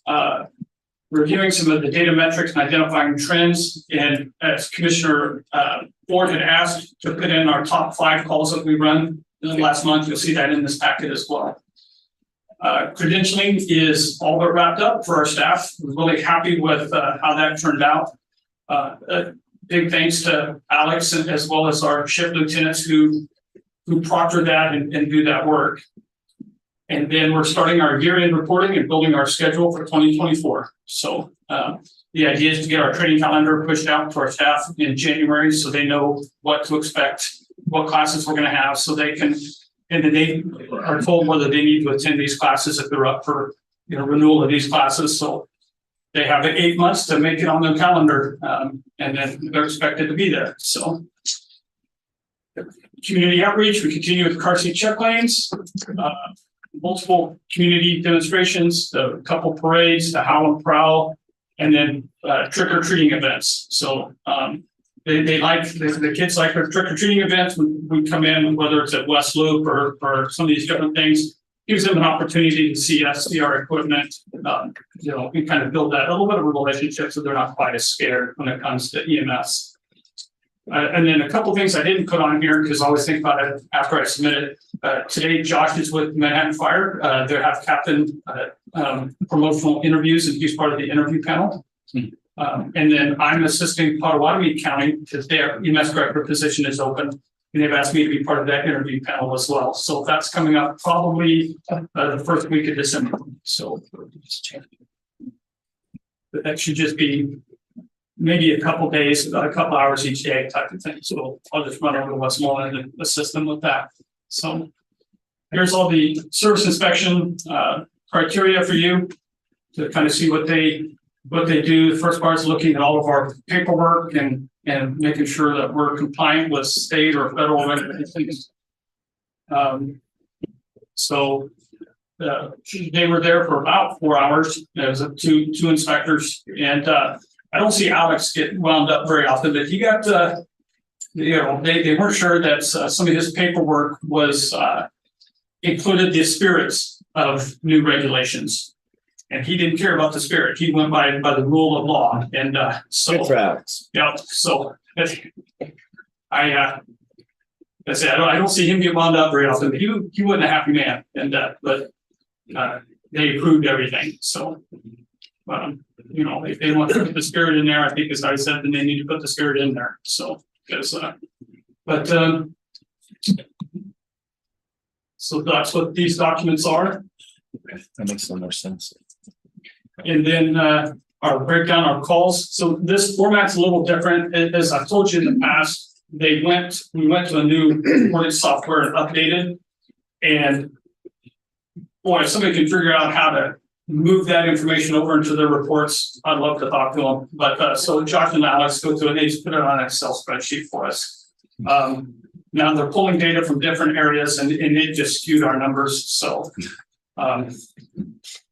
breakdown of our calls, you'll see as typical, Monday, Tuesday, and Saturday are our busiest days, and that trend continues. And then you'll see evening time, we start to pick up about midnight, and then up until about 3 a.m. So, which is to be expected, especially with the students in town and such. So, and then the breakdown of our stations. And then the top 5 responses by dispatch reason. The sick person is, they call it general malaise. It's a very all-encompassing, I don't feel well. That's what that is. The medical term is general malaise, but transfers or out-of-town transfers, typically that's what those are, from Via Christi to higher level of care. Topeka, Kansas City, and Wichita is most generally where we go. We do go to Salina once in a while. We do go to Omaha or Lincoln once in a while. But typically it's those 3 destinations. And then falls, traffic accidents, and then unconscious, unknown. That could be somebody who fainted. It could be somebody who's had a heart attack. It's another one that's kind of all encompassing. So any questions on any of that?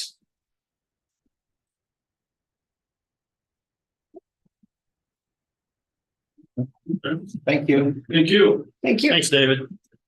Next, Commissioners, you have Kevin Larson, 1050.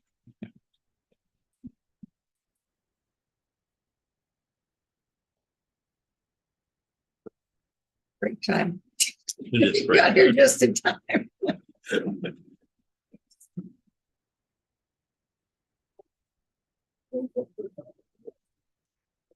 Oh, I don't know.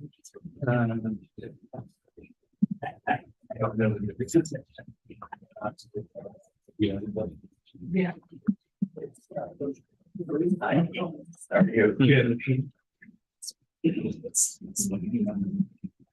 Figure out what's going on. That's gonna be a one. Next paycheck. Because they wait. most likely, Yeah. most likely, and we haven't played well on the road this year. Last year, we were like road warriors, and this year, We're just not we're that struggling on good. the road for some reason. KU really. They've been doing well at home, so. Just like us, we are so solid at home. Mhm. Being on the road. Oh, gosh. Well, Clinton has a good place. That would be on that road, not so much. Well, there was one, it was out in the country, all the styles, big hands. Yeah. That's big deal. Huge. Yeah. But yeah. Yeah, we had a friend that, sort of just like.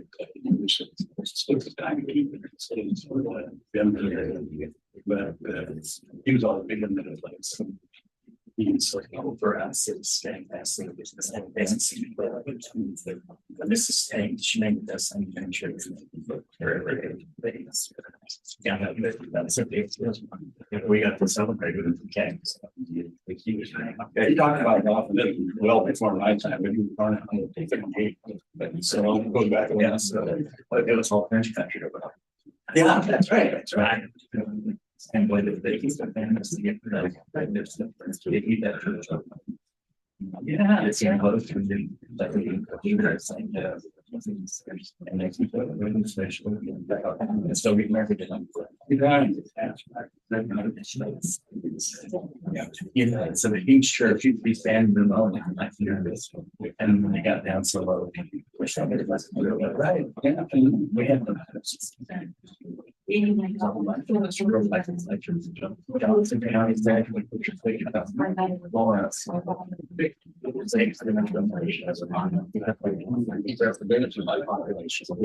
that's what I was told. That's right. I know a couple of years ago, specialties. And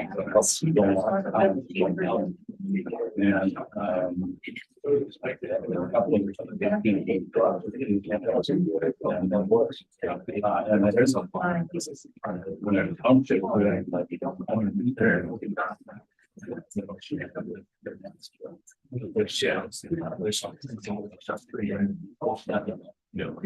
Just an intersection. Maybe there's some my head on I see. it's not sound sales. There's some things that never this is go Seattle or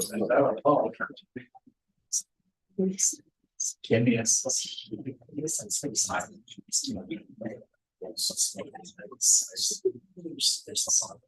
just gone.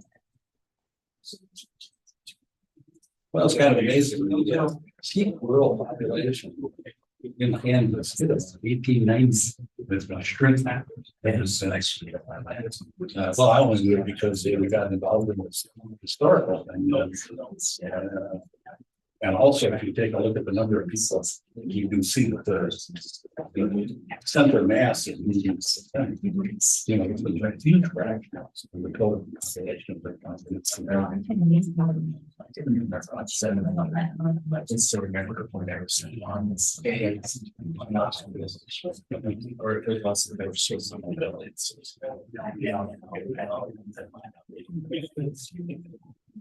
Well, I guess it's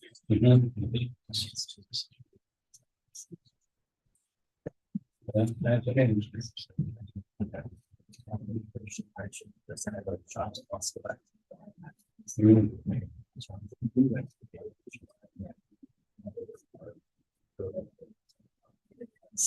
It's there. This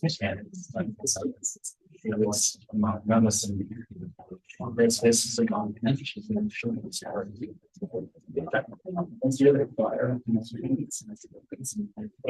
There's those jobs if we could get more than you get the each side here.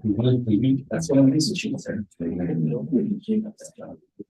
Well, I think it's I used to do this and you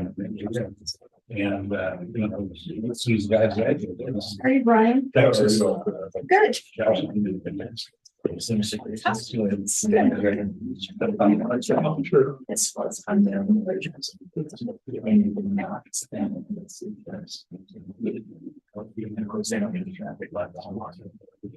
If you want to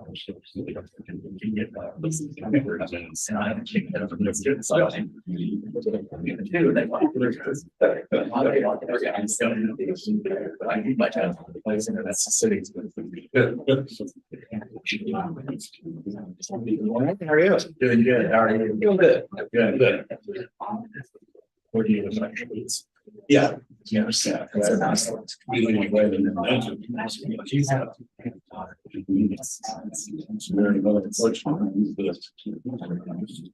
but we can serve whatever.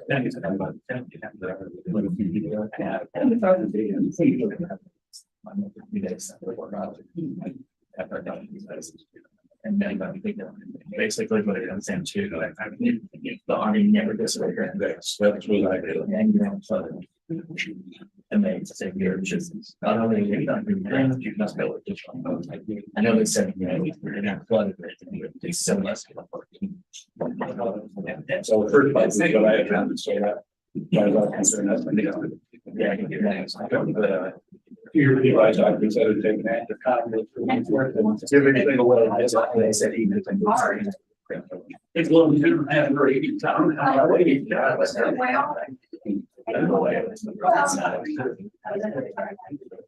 It's nice.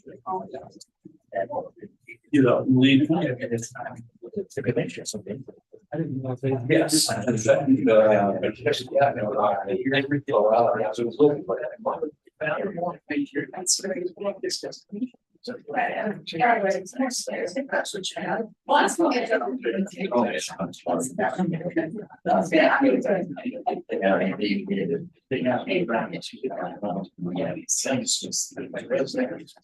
yeah, I read that. Also, bio. Yeah. There's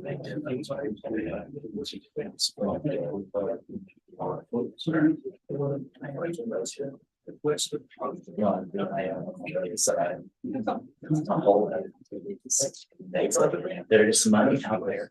There's a lot of money. I get it from all areas. Thanks for everything. But you have such a good big man fellow. It states, specifically states the ones not mentioned in like I said, something else. Well, there are so many minutes. Yes.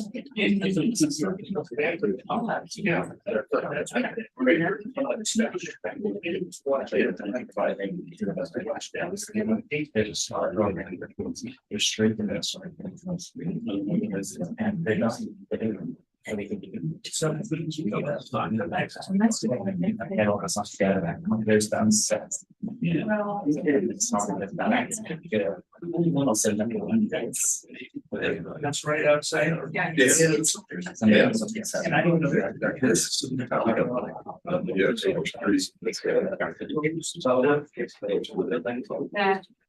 Yeah. They said the size.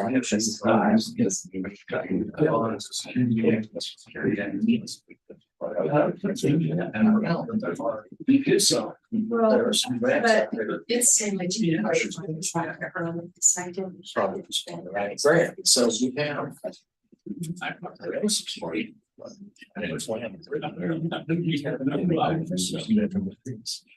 It's more the people don't like things.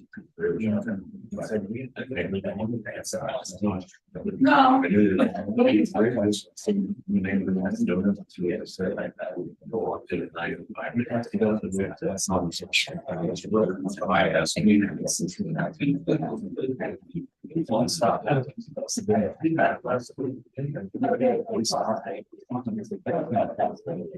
Well, yeah, that was great.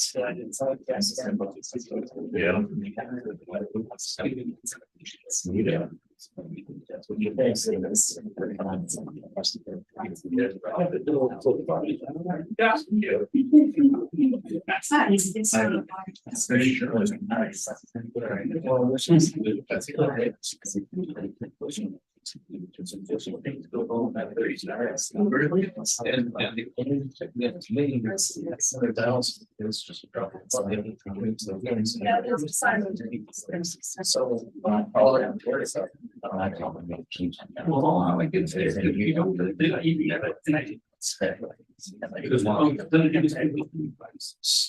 Yeah. Every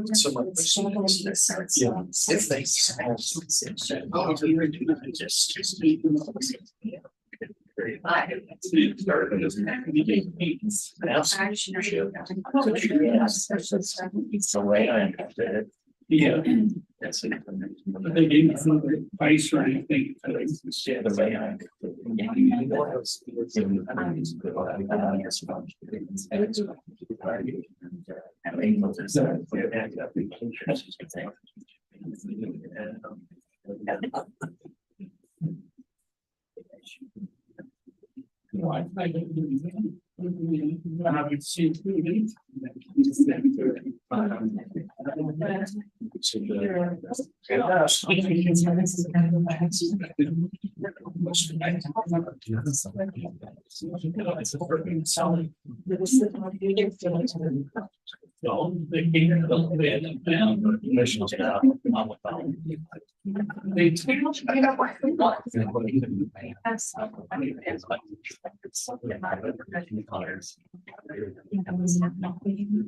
Well,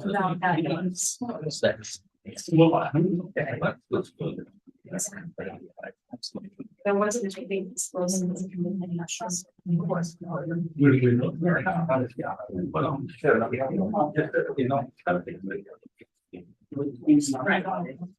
Yeah.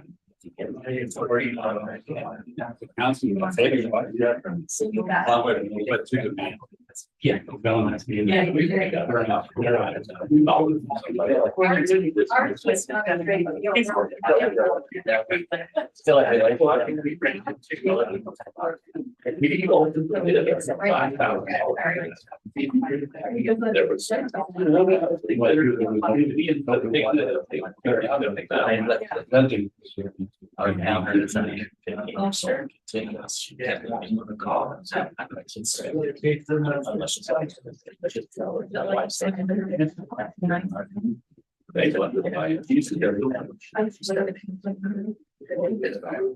We have a son who's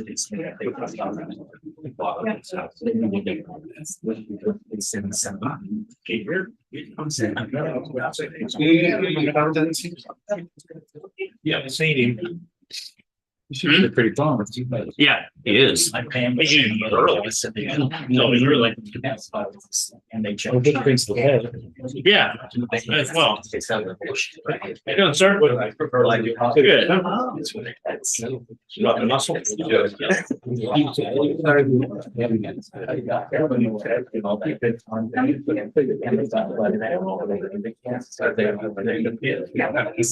No, that's what we were saying, you know, he's usually early. Sure knows about it. Yeah. Yeah.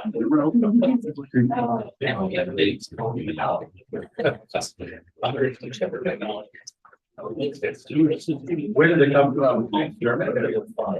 Yeah, okay. That's my name. Yeah, it's Welsh. And the Welsh have.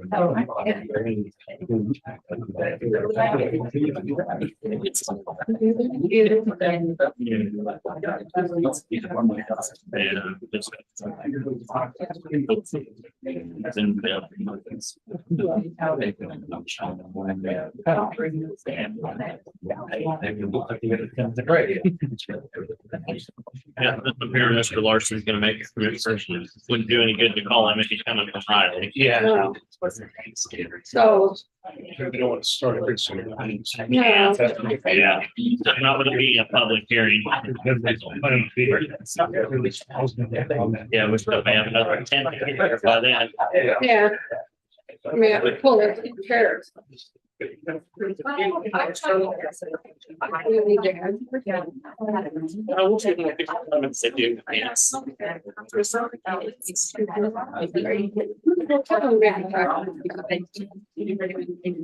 Could be, I'm back traffic in sometimes. More stoplights they put in. I'm getting to the point where I can go over to the gym at about 3:30 and 6 o'clock. But I can't get out on the call. Yeah, it's crazy over there. Can't get out. I end up having to go down and around back there. Can't get out. I'm gonna drive around any time of day on Friday. I think that's what anyone goes on Friday. It's like,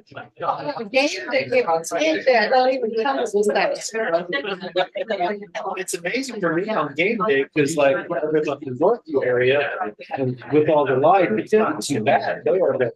Yeah, you got downtown or the opposite end on the west side of town, it's. Oh, it's actually.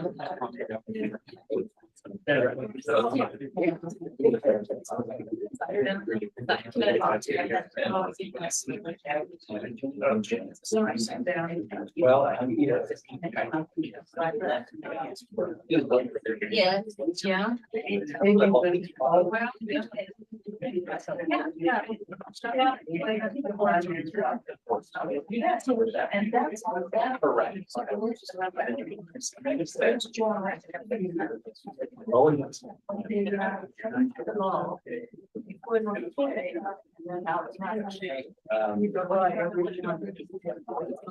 Yeah.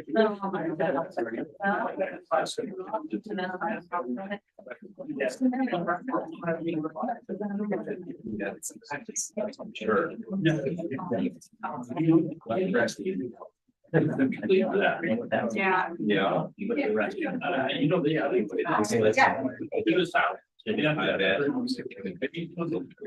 Yeah.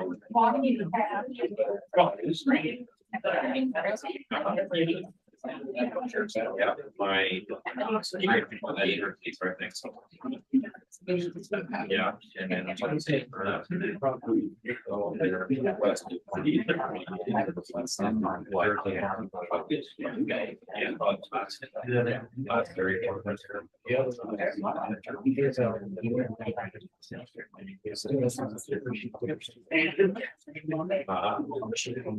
I got.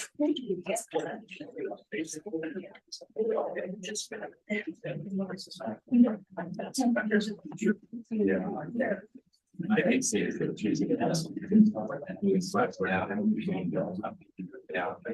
really good to get out there.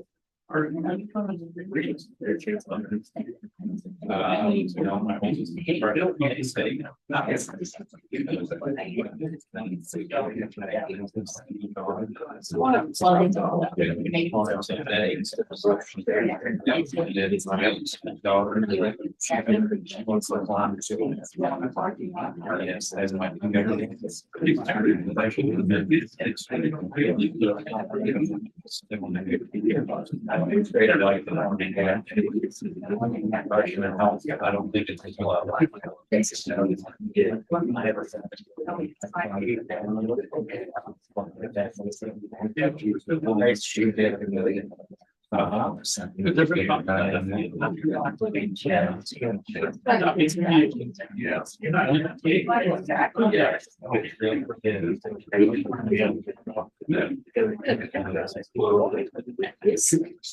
I went on that Paris the other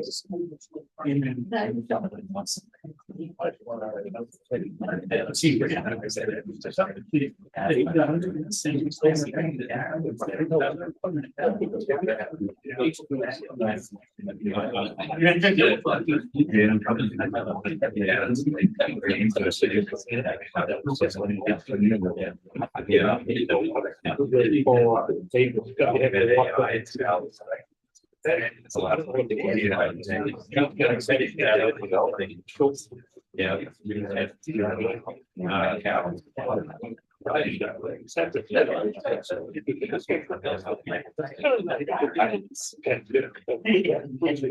first one I did, the world.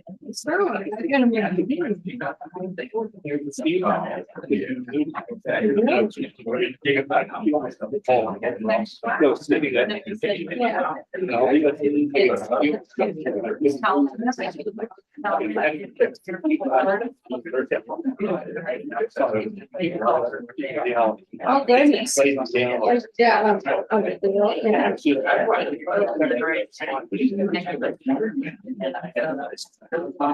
Yeah, we're going against. Crazy what these things will do,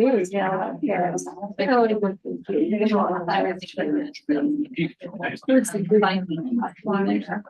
I didn't know.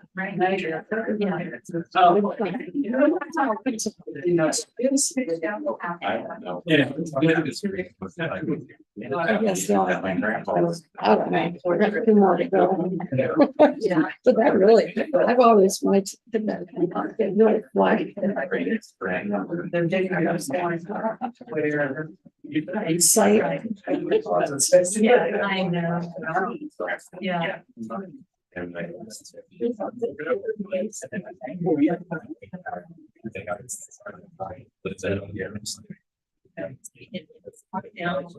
But yeah.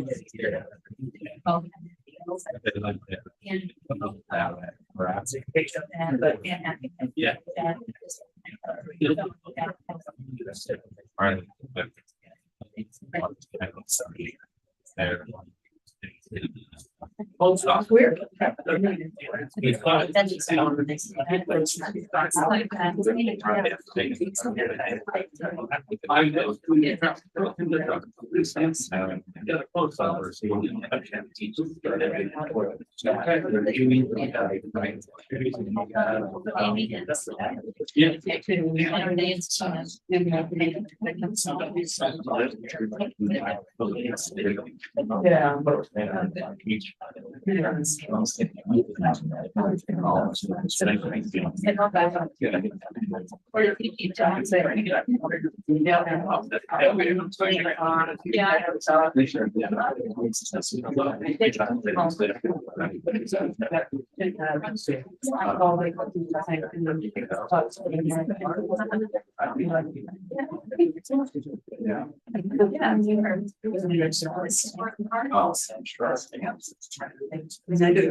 Yes. I mean, it's like, I kind of like that too. Yeah.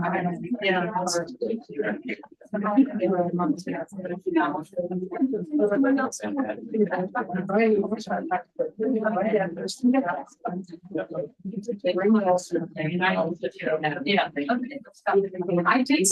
Yes.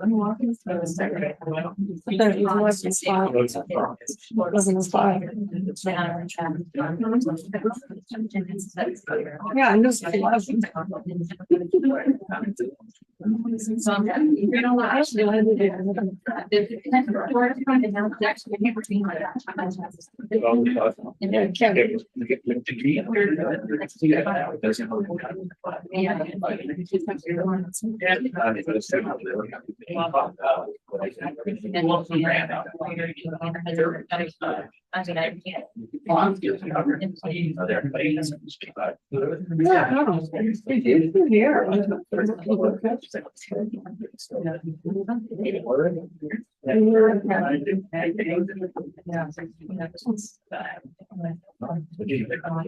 It's something. So you did the creation of these off. Yeah. Okay. Yeah.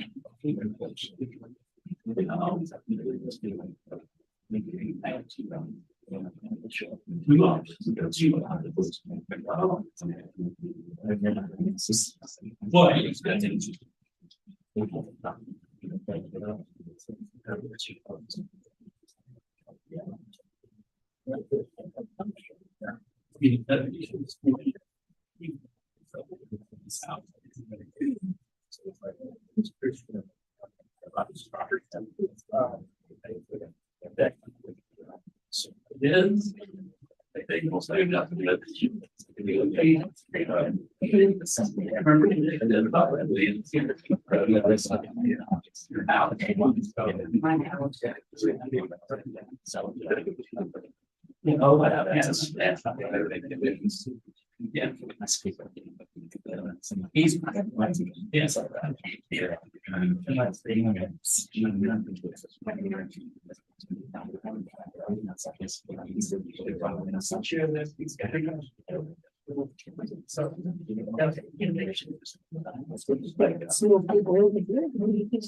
yes.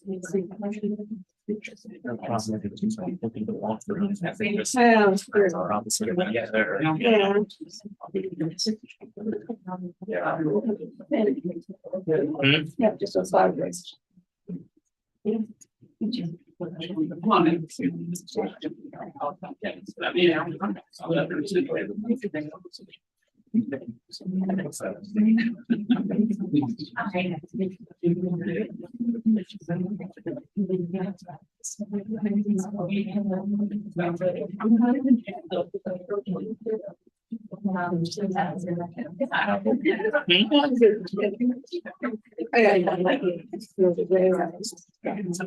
Oh, really? Yeah, they'll do that. I've had those.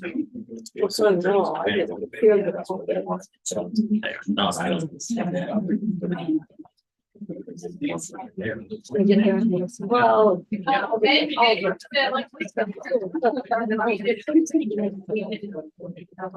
So it's still getting, but it goes over the whole body. Gravity helps it go down. Yeah, hopefully.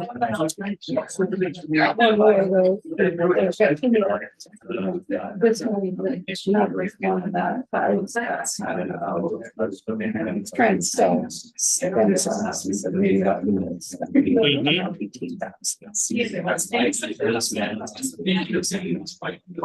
Started GoFundMe. Yeah. Right, never done that one before. Okay, and so many things. About so. Poor dog. No. He's fine.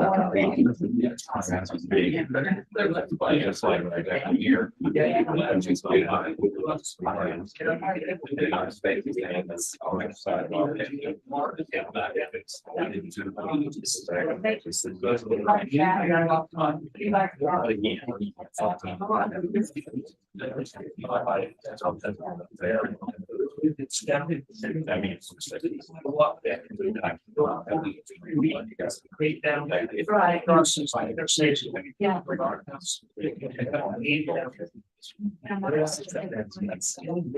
Okay, Shelley, or you're up next? Yes, we're here for the Keats public hearing, the Keats Sewer District. Before we get started, in case anybody missed the sign-in sheet, I'm gonna pass it around the board. If you did not sign in when you came in, would you please do so? With that, I'm also gonna pass out, this is on the web as well in our packet today, that's kind of pricing that we're talking about today. So if anybody wants a copy, I'm gonna pass that around with there as well. Sure. Thank you. All right, so I think everybody is probably aware, we're here to talk about the Keats Sewer District today. The public hearing is in relation to the increased cost estimates. There is a Kansas statute, KSA 1927A06, that requires that we have a public hearing anytime the estimated costs increase by more than 10%. So that's what we're here today, is to talk about the costs of the sewer district. This public hearing did not deal with things like the boundary lines or anything like that. It's just solely the cost. A quick history before we get started. As many of you may know, and some of you may not, this discussion has been going on for quite some time. It originally started in approximately 2015. The sewer district was created by a petition of the residents in 2019. And we have been working all that time to try to find a solution to a way to block this information out in the Keats community. We have looked at mechanical plants, we've looked at discharging lagoons. We have narrowed it down to a non-discharging lagoon or a connection to the city of Manhattan. At this time, we recently looked at another septic system that we were made aware of yesterday that also discharges, which would require some significant permitting from KDHE. And so so we've tried to look at every option that we've had out there, and this is where we concluded as far as the most feasible projects go. So I'm happy to answer any questions that the board may have before we get to public comments. I will say it is a public comment, public hearing. It is not a question and answer session. Anything for Shelley?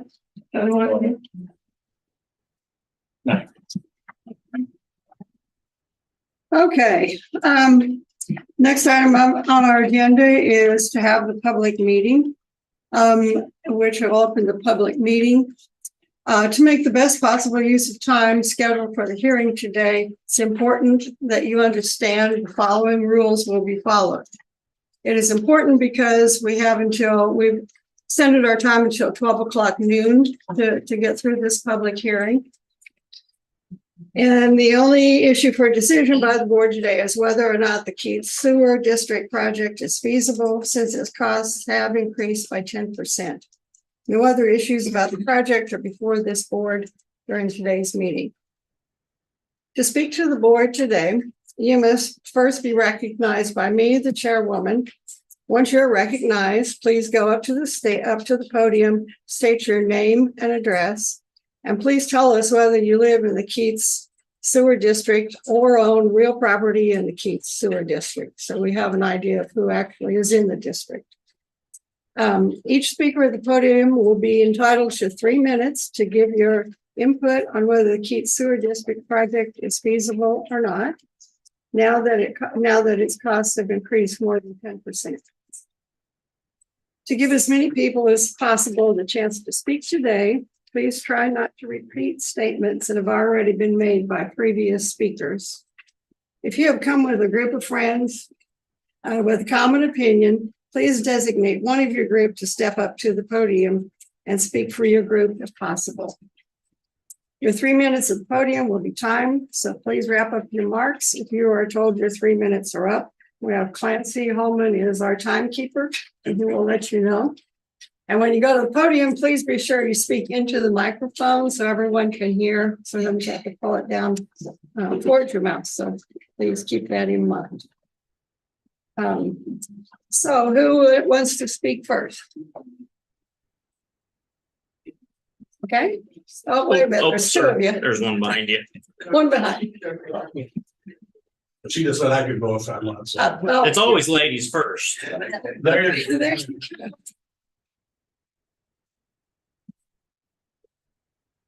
Hello, thank you. My name is Amy West. I do live within the Keats Sewer Benefit District. My address is 3070 Reservation Drive. Thank you for hearing from us today on this important issue. I'm a social worker and educator. I moved to Keats about a year ago. I fell in love with a tiny cottage house right across the park, which I walk in just about every day, and I have made connections here that feel like family. My little house is appraised at $59,000. The thought of shouldering another $35,000 to $80,000 on top of that for the sewer project is unsettling, and had I been aware, would have heavily weighed into my decision to come here. Nevertheless, I am now a Keats resident, and my concern ripples out beyond just myself to the future of Keats and the generations to come. Earlier this week, we organized a Keats community meeting to discuss the issue. 60 to 70 people showed up. There was standing room only. Not everyone lived in Keats, but most of us did. People who have lived here for 50, 60, 70 years, one for 85 years. There are deep family and generational roots here. My sense from facilitating this meeting is that people genuinely feel they cannot afford current cost estimates. There have been communication barriers between the county and Keats community for a number of reasons, and unfortunately, the impact of that means that many Keats residents are only just now beginning to understand the financial implications of this project. There is great fear that we are being trapped into paying an astronomical amount, potentially upwards of $200 a month for the next 40 years, which would result in an unknown number of residents, likely elderly residents, losing their homes. And for many, there is a deep mistrust of the county. This feeling has intensified with recent conversations about eminent domain, which I don't believe would even be necessary if we could improve communication and collaboration. Myself and a few other residents want to help act as a Keats committee of sorts to see whether we can find some additional financial support or less costly solutions. But as the numbers are now, without additional funding, this project does feel like an unreasonable burden. And of course, we are now in a time crunch with the USDA grant deadlines. Another resident and I met with Amanda and Shelley for 2 hours yesterday discussing this issue, and I feel confident that we can improve community-county relations should this project move forward. My ideal solution at this point would be to continue the project, but to increase our level of collaboration and involvement with the county, and with the option of stopping the project at a later date if we are unable to secure additional funding to ease the financial burden on the 67 impacted parcels in Keats. You have a difficult decision in front of you today, and I don't envy that. Many of us believe this project is essential in order to preserve the community of Keats. I certainly believe that myself. I also believe that without some way of bringing the per parcel cost down, this project creates an unreasonable burden on those of us living in the district. I believe we can find a way forward, but it must involve and center those who are most impacted by this project, those of us who live in the district. There's a slogan I often use in teaching social work students on how to partner with communities facing challenges. Nothing about us without us is for us. Thank you for your consideration. Thank you.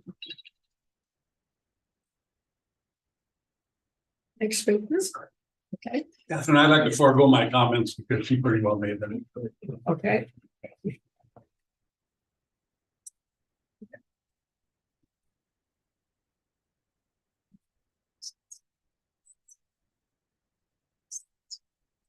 My name is Ryan Lynch. Address 2990 Keats Avenue. Born in Manhattan, raised in Riley County, lifelong resident, taxpayer. Also chose to raise a family here where I grew up in the small town of Keats, Kansas, USA. I do own 5 homes in the town of Keats. Proud of that. Like to keep that going, but we're getting to a point not feasible, not able to do that. Early on, cost was estimated at $80 to $100 per month total maintenance fees and tax assessment with money borrowed at an interest rate of 3.25%.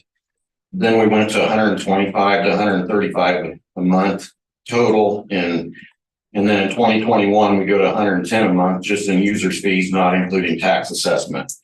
Now in 2023, we're at 184.74 to 290.57, depending on funding at a current prime interest rate of 8.5%.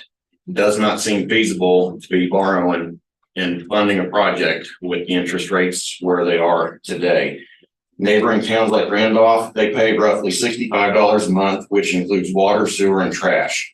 Riley pays roughly $85 a month minimum, which also includes water, sewer, and trash. Their sewer rate is $30 a month. We're going to be expecting to pay $200 to $300 per month without some funding. And we're not getting water included in that. We're not getting trash included in that. Granted, some of that's user's fees, some of it's tax assessment at the end of the year. I've been a part of this since the beginning of 2015, was asked to kind of lead this project a little bit and get the ball rolling. I've enlisted in some neighboring help as well too. But in 2016, with BG Consultants, we looked at a lagoon and we were looking at 2.4 acres for a lagoon. Just wanted to mention that. 2016, we do income survey for funding. 2018, you guys present a preliminary cost of 2.68 million. In 2020, we estimate pump to Manhattan at 2.81 million. And June 19th of 2021, we decided to move forward and pump to Manhattan. Great, we've got a ball rolling, we're going to proceed. June 15th, you guys state the cost estimated at 2.79 million. Now in 2023, due to rising costs, the county reevaluates and pursues lagoon options because the cost is not feasible to pump it to Manhattan. So we've changed our direction now. So we've shown that we can do that. And we stated that if we do a lagoon, the overall should be an overall decrease of 23% in cost, which would be 38% decrease in operations and maintenance costs. So our totals should be going down. November 1st, it was stated originally estimated cost of 3.66 million to 3.94 million in 2021, which is now at 4.1 to 4.7 million, which you guys are stating is 13 to 18.59% of an increase. Excuse me, your time's up. You can wrap up. That is, to me, that is false. In 2021, I have your guys' letter here. The project will cost an estimated 2.79 million. So 2.79 to 4.1, 4.7 million today is more of a 48.6 to 69.8% increase, not the 13 to 18%. Your time is up. Thank you. Okay. Next speaker. Can I give my time to him? No. all right. No.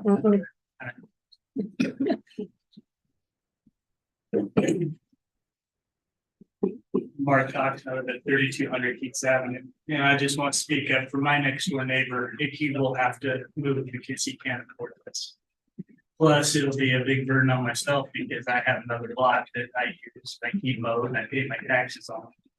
And I never planned on doing anything other than having it in my yard, and possibly expanding later in the future. So there's no way I can continue living in peace.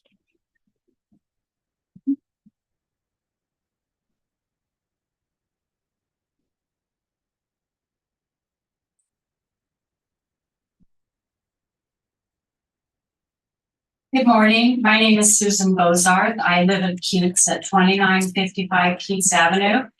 Up until about a week ago, I didn't know I was part of this proposed sewer district.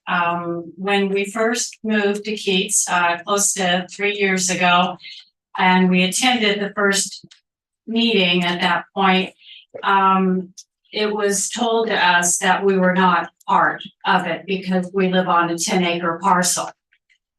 Let me just give you a little background. My husband and I moved here from Southern Utah to be near our family. We purchased our home in Keats nearly 3 years ago. We were excited to finally own a few acres, 10 to be exact, and enjoy country life.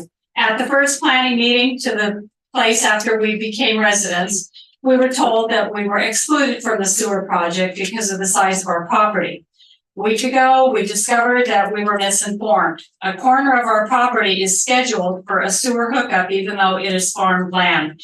We've attended all the meetings except for one because this is our community and we care about it. I have a communication from the planning department indicating that the full assessment will apply. That means that our 1.54 acre parcel of raw land that is farmed every year and it's valued at less than $10,000 will be assessed to 40 to 80,000, depending on funding, of course, over 40 years.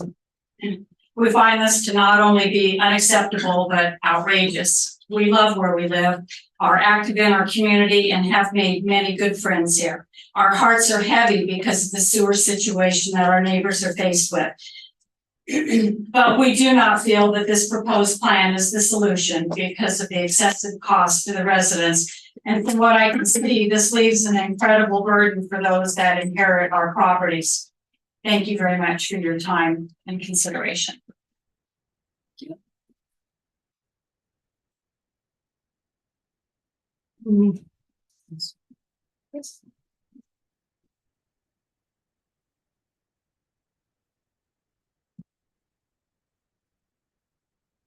My name is Annette McClellan.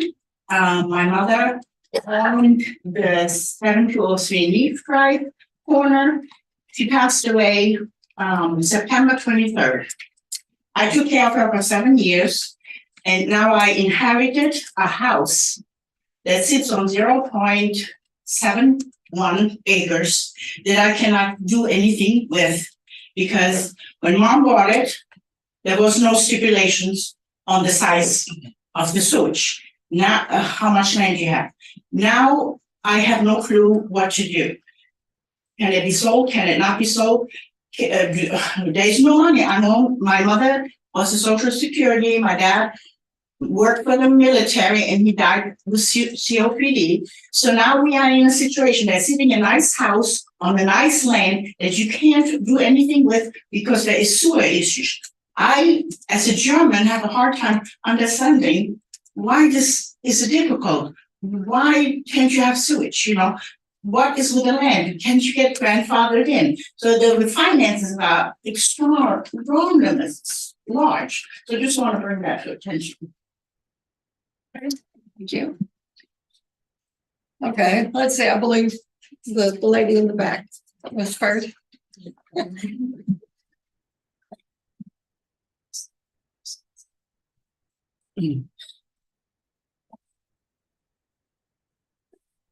I'm Denise Bangman. I've actually lived in Keats 32 years and live at the south end, 2920 Keats Avenue.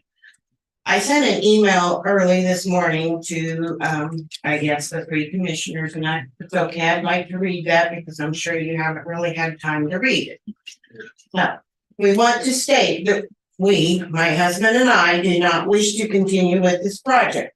The cost is much too out of reach for us and feel that most people in Keats cannot afford this. The possibility of the additional $890 to $2,000 being added to our property taxes each year is just out of reach. At the cost of $2,000 per year divided by 12 months, which equals $166.67 per month, add that to the supposedly $62.58 per month, which I'm assuming with taxes and everything else, that's going to rise in the future. That totals $229.25 per month plus a water bill. Pushing the amount over this is just out of reason. Before any of this proceeds, I think we should take another vote of the Keats owners and give them an exact amount as to what the exact cost would be going further. There's too much hearsay. There's too many people involved that don't know anything or they don't have the correct answers. So we're just getting this and that and nobody knows anything. And then there's discussion at these meetings about just off the wall stuff that makes no bearing or no sense on top of it. If the need be, I'm sure you can't go door to door to get a yes or a no vote. Send out an electronic email, say, vote here, get just the property owners, not all these people that are outside the community. In my opinion, as far as the church goes, why did the county allow it to build when there was an issue? That's what started this whole program years ago, was they added on and there was a sewer problem. So that created a disaster for everybody. If we're told that we have to connect, which I tried to opt out a month or two ago after September meeting, and I was told, no, you can't. Things are so different from what they were 6, 7 years ago. I'm not working anymore, so my income is less than what was on the chart initially. My husband still works, but we don't make millions of dollars. We have all to do to survive and live where we're living. That's why we chose to live in Keats. It's cheaper than living in Manhattan. And as far as with the church as well, I know there's church people involved and they want to see this happen.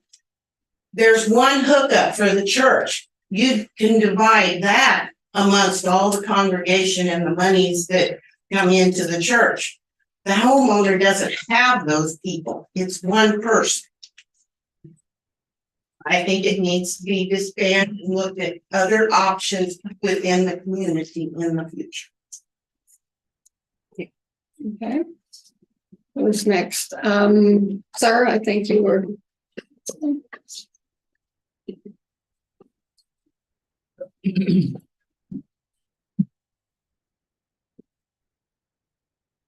It's Aaron Holt. I live at 7211 Beach Drive. My wife and I moved there 20 years ago. We had no idea that this problem was coming down the road. But now that it's here, we see this as a solution. It's a one-time fix that we'll never have to worry about again. I realize that the cost is, any cost is more than anyone wants to pay.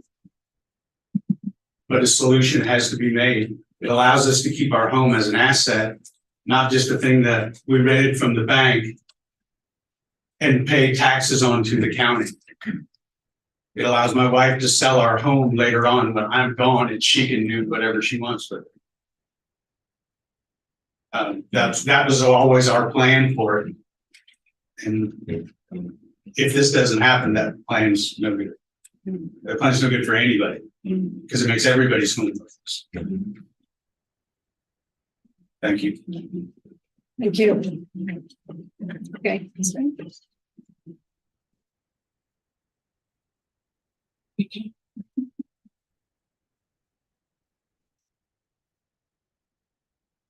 Good morning, my name is Angela Martin and I live at 3080 Chapman Lane in Keats.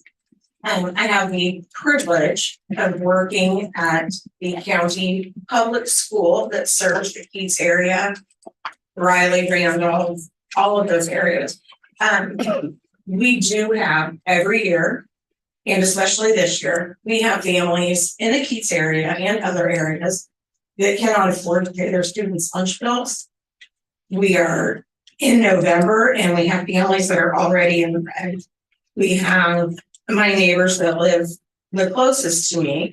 They are going to donate plasma on a weekly basis. They're using the harvester services for food for their families. They're a young family starting out, and there are several of them in the Keats area. This will put them out of the Keats area. If they're struggling to afford things now, a monthly add-on like this will put several families out of their homes. And we want them there. They're great people. They're great neighbors to have. We live in a community where we don't take from each other, we give to each other. You have an excess from your garden that year, you turn around and share it with your neighbors. We don't take from each other at all. And we'd like to help each other as much as we can. And I don't believe that this plan will help anyone in the Keats area. And I would hate to lose our kids out of our district. You get attached to them. And when you've seen them come for years through your school district, They're your kids. And I don't want to lose them. I don't want them to lose their homes. I don't want them to lose the way of life that they're getting to experience in Keats, because it is very unique to us. It is probably considered old fashioned in other people's minds, but it's unique to us. It's how we were raised. And I would like to see that continue for my nephews and the next generation. And I don't want to see these families get pushed out because of the cost. Thank you. Thank you. Okay, back in the back. Thank you. My name is Mark Small. I live at 7230 Spruce Lane. I'm probably the lowest house in Keats. I've been flooded 3 times, in 2010, 2011, 2018. Where I see the proposed lagoon, I think there's some added costs in there, plus the floodplain is down low, where the proposed lagoon, where I understand it was supposed to be. So some of these numbers to me are not realistic. I'm glad, Ryan, you were well prepared with your statement and the numbers you had. Because when I've been in construction for almost 30 years. I've lived in Keats since 1995. So I've got a long history. I know a lot of these people. I know a lot of older people that have come and gone, been a lot of friends with. Of course, our taxes go up every year. And what does that help us? You're asking more money in taxes, and now you're wanting more money for this. And I just don't see it. You're going to see a town die if this proceeds. There'll be a few people left that can buy maybe the property, expand. I mean, my first understanding was that there was supposedly 2 acres of land to have a lateral field. That was several years ago. I guess that has changed. I don't know. I'm not up to date on that, where that's at right now. But I put my last lateral field 300 feet in 10 years ago. And so I've got 40 years of my lateral field I can still use. I shouldn't have to have a hookup if I don't need it on my property. And now I'm telling you that I have to have it, or I have to have something close. That's just something that I've already put money in for lateral fields before this ever came about. So luckily I have a bigger property in Keats. I have 0.79 acres, but there's an easement on my property of the county that I've maintained, or that property is maintained for, probably 50, 60 years. That's an old street in Keats that has just been abandoned, and the property owner back in the 50s, 40s, whenever that was abandoned, they've always taken care of it. The line and the property plot shows that it's my property. So whether that, I've legally on 0.79 acres, but with that additional, I probably have close to maybe 1.5 acres. I just don't see that people in Keats can afford this.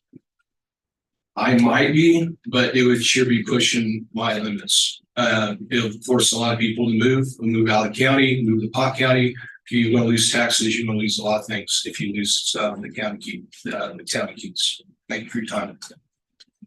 Okay.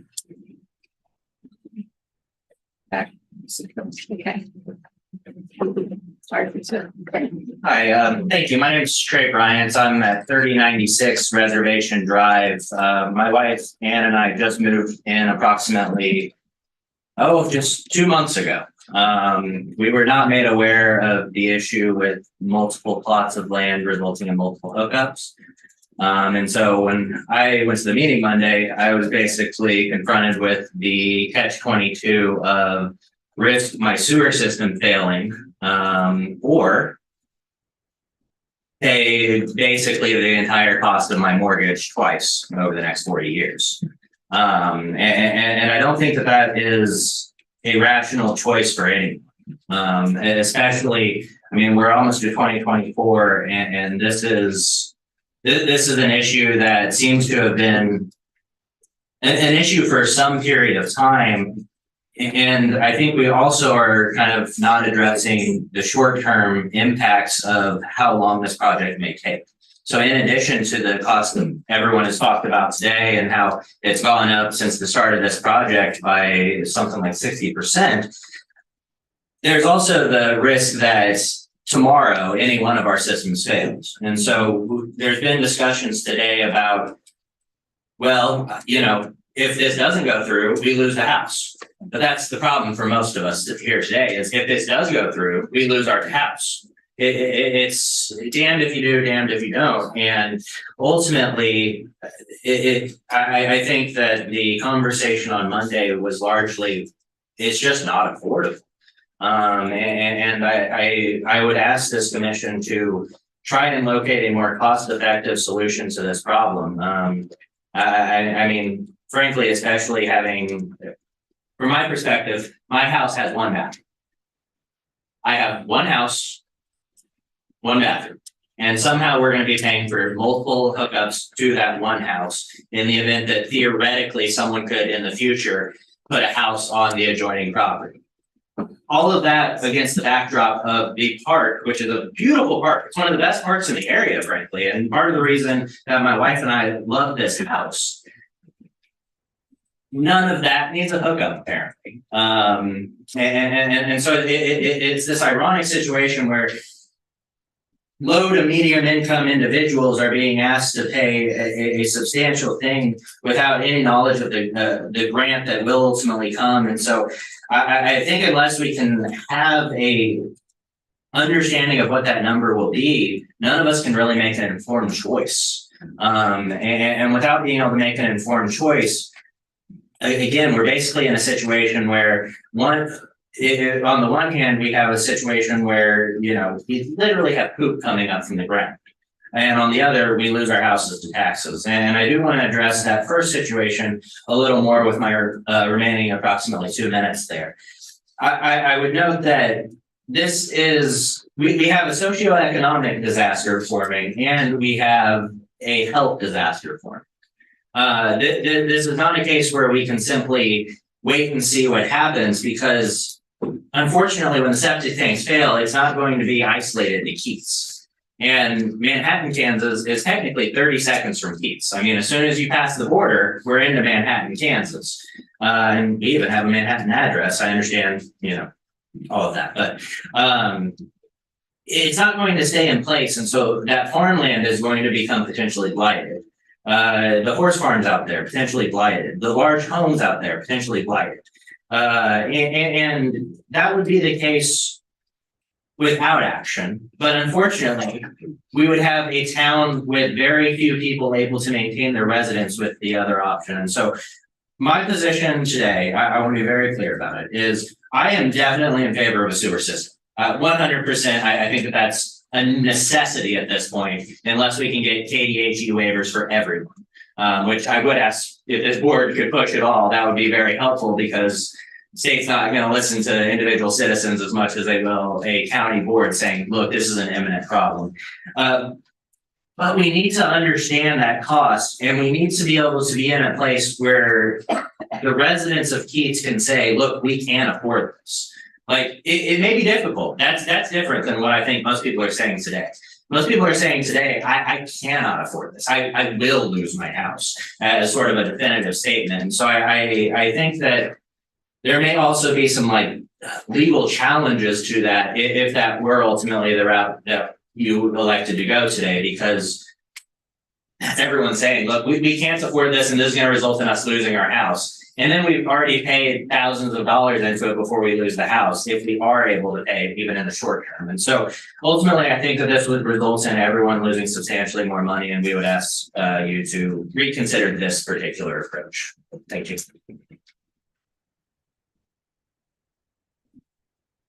Going back there. My name's Andy Thurlow. I live at 3320 Kitten Creek Road. Been in Keats for almost 30 years. I wanted to just get up here and point out the fact that through this whole thing, since it started in 16, there's been very poor communication as far as hard numbers. We've seen numbers all over the spectrum, up and down. And the second point I would like just to point out is they've included a bunch of people in this whole thing that doesn't need this system. And if it was very reasonable, I would be all on board for it. But as an individual that doesn't need this system, you're putting hardship on 3 times the households of this thing that actually need it. And I understand being in the community and taking care of everybody is great. I'm all for that. But if I don't need it and I can see myself paying $200 a month just for a sewer system, it's not right. And if you think getting the sewer system is going to help you sell your house, go ahead and try to sell that house down the road when it has a $200 a month special on it just for the sewer system. You're not going to get it sold. Thank you. Okay. Yes.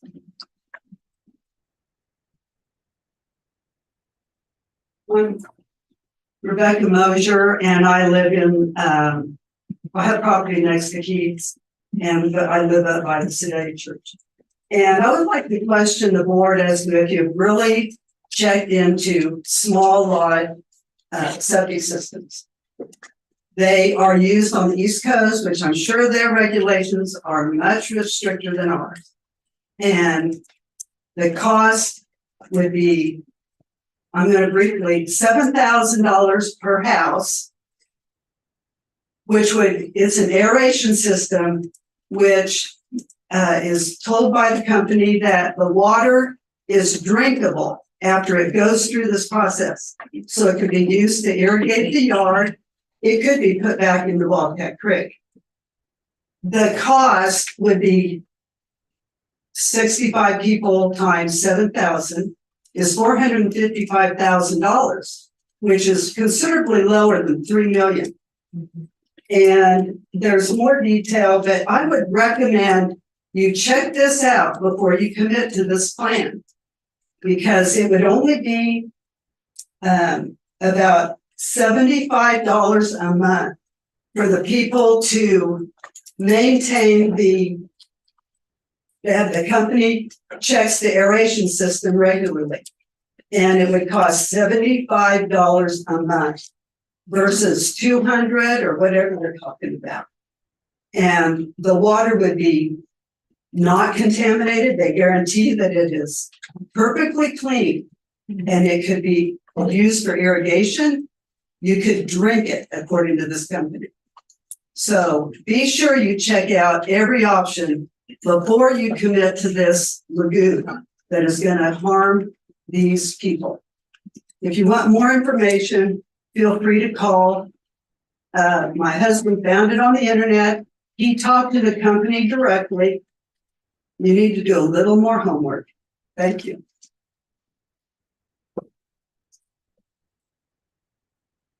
Okay.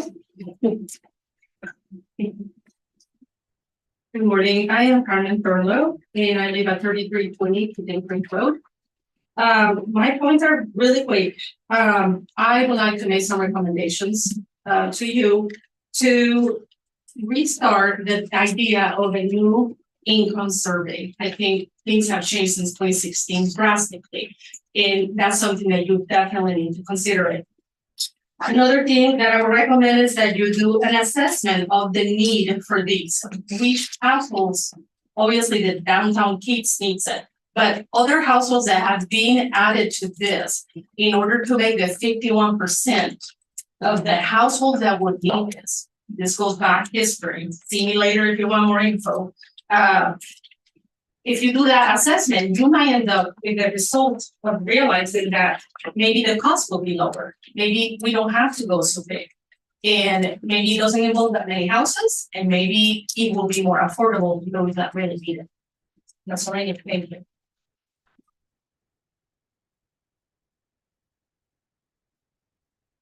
Okay, we've got anybody else speak?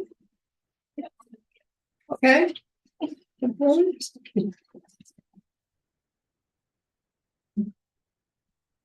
Yes, I'm Austin Black. My wife and I do reside and own a house in Keats on Keats Avenue. I was not here when the district was formed, but I'm a little disappointed. I'm a little disappointed in the commission wanting to continue this without knowing an exact amount that it's going to affect each family and residence in Keats. I don't think it's doing a very good job. I think it's putting the burden and risk back onto these residents once again. I do understand that there's a need for sewer. Like what Mr. Lynch said earlier, he talked about some of the communities that are rural like Keats and how much that costed. And I think we need to be looking at this with them in mind. If we can't get underneath that $80 a month, this is too much of a burden for the people. It's been reflected by almost every single person here today who stated that. I'm not necessarily against this, but I am against this since we don't have an amount. We're just kind of shotgunning an amount out there, and then we're just going to push it back on the taxpayers through specials. 40-year specials, that's a really long time. That is not very typical for most specials, and it's going to affect resale of your properties in the Keats community. And I think that can be just as detrimental as having a sewer failure. So again, I'd like to just sum up. I'm okay with the sewer project, but we need to have a fixed amount. And it needs to be an attainable amount, and it needs to be an amount that is affordable by people who are on a fixed income, who are on, Social Security and others. Thank you.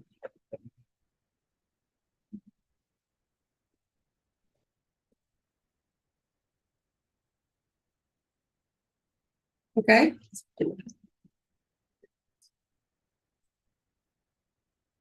My name is Gloria Freeland. I live at 7213 Neat Drive.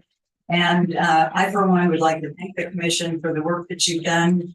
I know that there's probably been a little bit of lack of communication between the community and the commission. But I think that part of the blame is probably on us in Keats, because we have not, until this became sort of an emergency, I think we were just kind of lackadaisical about it.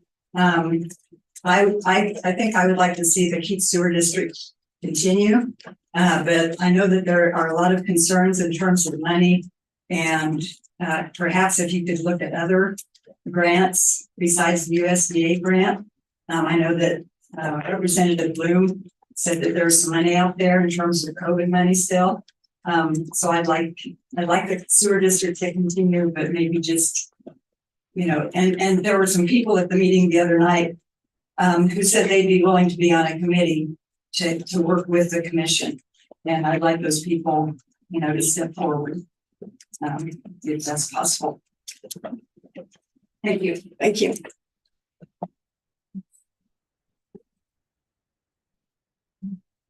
Anyone else want to speak?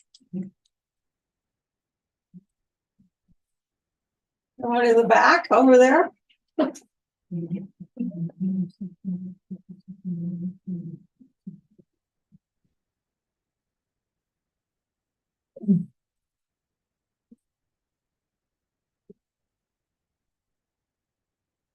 Okay, then I will close the public meeting.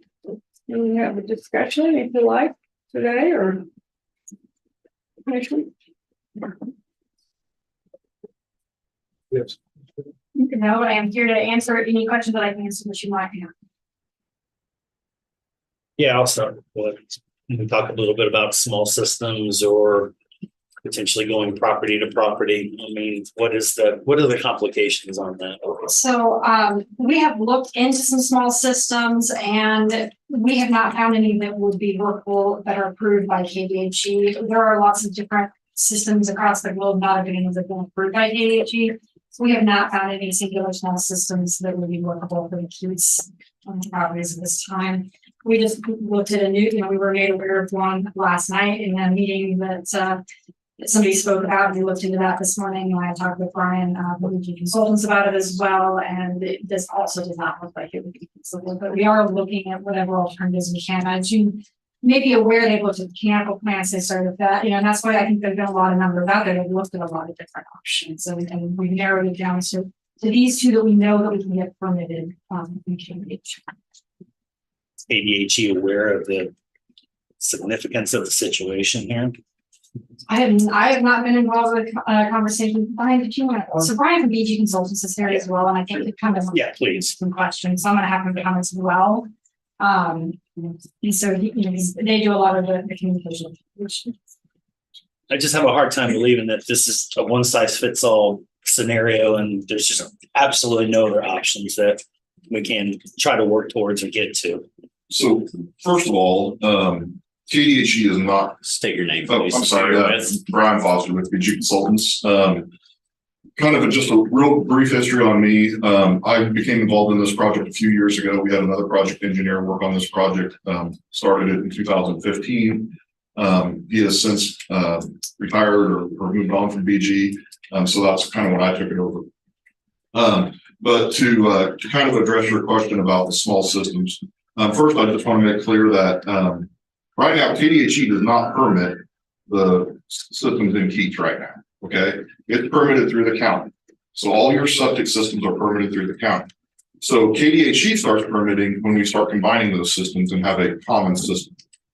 And anytime we have a discharge of water that gets has limits, whenever there's a discharge of water. So if we talk about, having all these small systems with a discharge and then combining all that discharge and putting it in Wildcat Creek or something like that, that water has to be tested. And the quality requirements have changed a lot in the last 8 years. There's a big push to have nutrient removal, which is nitrogen and phosphorus. And a lot of systems do not do that. You have to have a mechanical type system. A system that similar like what Manhattan has to remove the nitrogen and phosphorus out of the water. The reason that's important is because that's why we're getting all the blue-green algae and all that other stuff in our lakes and reservoirs. So the state is saying we need to stop doing that. So that's why anything discharging is going to be very difficult to meet and be affordable to meet.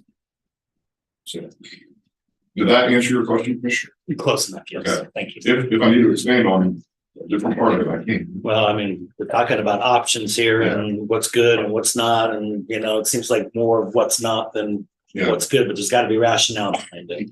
Okay. Before he leaves, what would it cost to put in? Excuse me, Representative. This is really the comment section. I'm sorry. No, that's okay. I just want the same rules for everybody. Sure. Even somebody I'll be talking to at an annual legislative conference.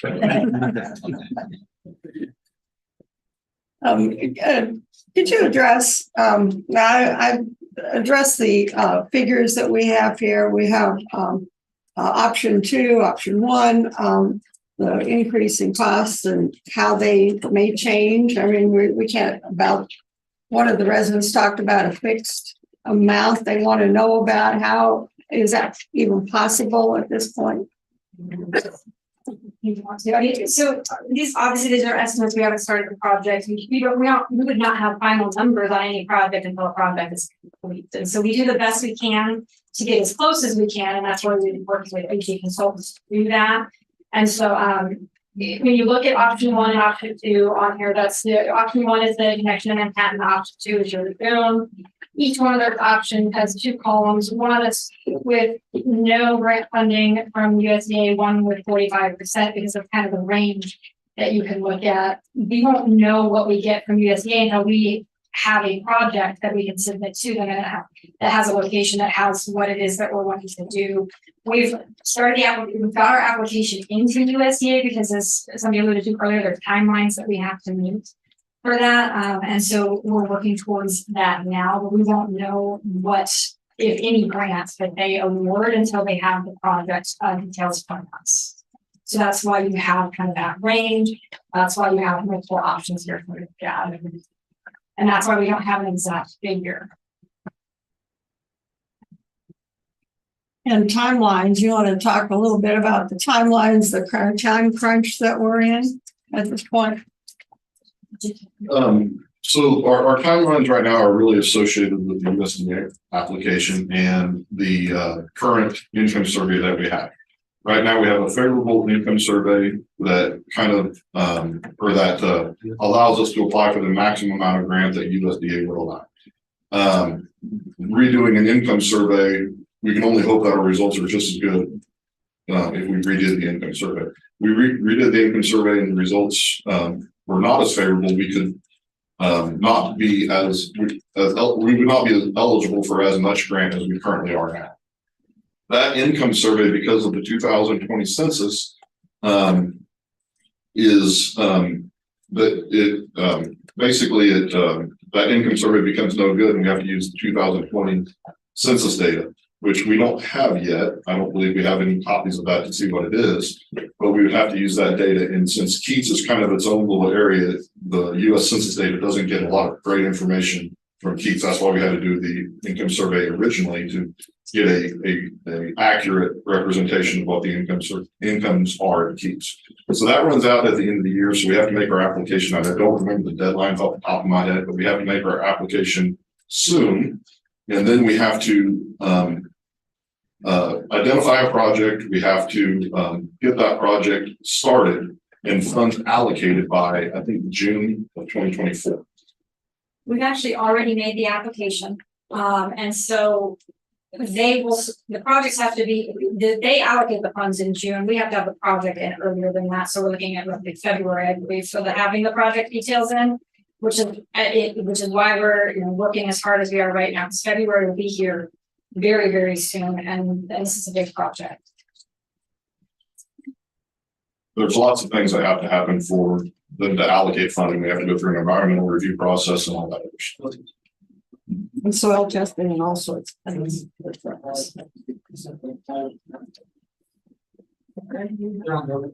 We have a working system. Sir, excuse me, sir. I've been sitting trying to figure out how y'all talk. Y'all stand up or you take a number? Yeah, well, the rules are the public comments. I'm sorry. No, go ahead. No, I'm done. Oh, so are you. Unfortunately, the public comments. Oh, you can't argue? I just got here. Yeah, no. We don't break down and keep because it's top roll down. Y'all just need to. We're done. We're done for it? You'll need to return to your seat.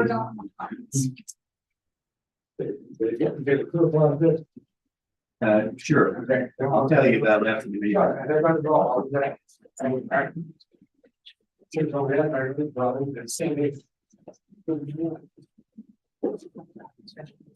If you have any other questions that we might be able to do our best to answer. Yeah. Any other questions on the board?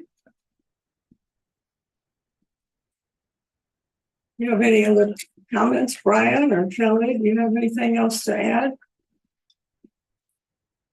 No, I think at this point, you have a decision to make. It's probably a difficult decision. So as we discussed earlier, right, we're talking about the financial feasibility. We're not talking about boundaries, who is not in the district, particular detailed projects. We're just looking strictly at whether it's feasible from a financial standpoint. So you've got a couple of motions. You can move that it is feasible and we want to continue working on the project. We can move that it is not feasible and not continue working on the project. And then we can either dissolve the Keats sewer district and assess whatever assessable costs we have incurred up to this point, or we can try to leave the district open and see if other options come down the line. But that's kind of where we're at this time. And we could lose the grant that we've got pending if we keep it open for any length of time. That's correct. So the grant is going to be, and to speak to grants, we've looked at other grant options as well that we did not qualify for. In this particular case, if we don't have a project in time for the USDA grant, then we will miss out on this USDA grant and we have to go back through that income survey. Hope we still qualify and go through that process again. And that income survey would be another cost that would incur, just like we have done, I believe, twice now.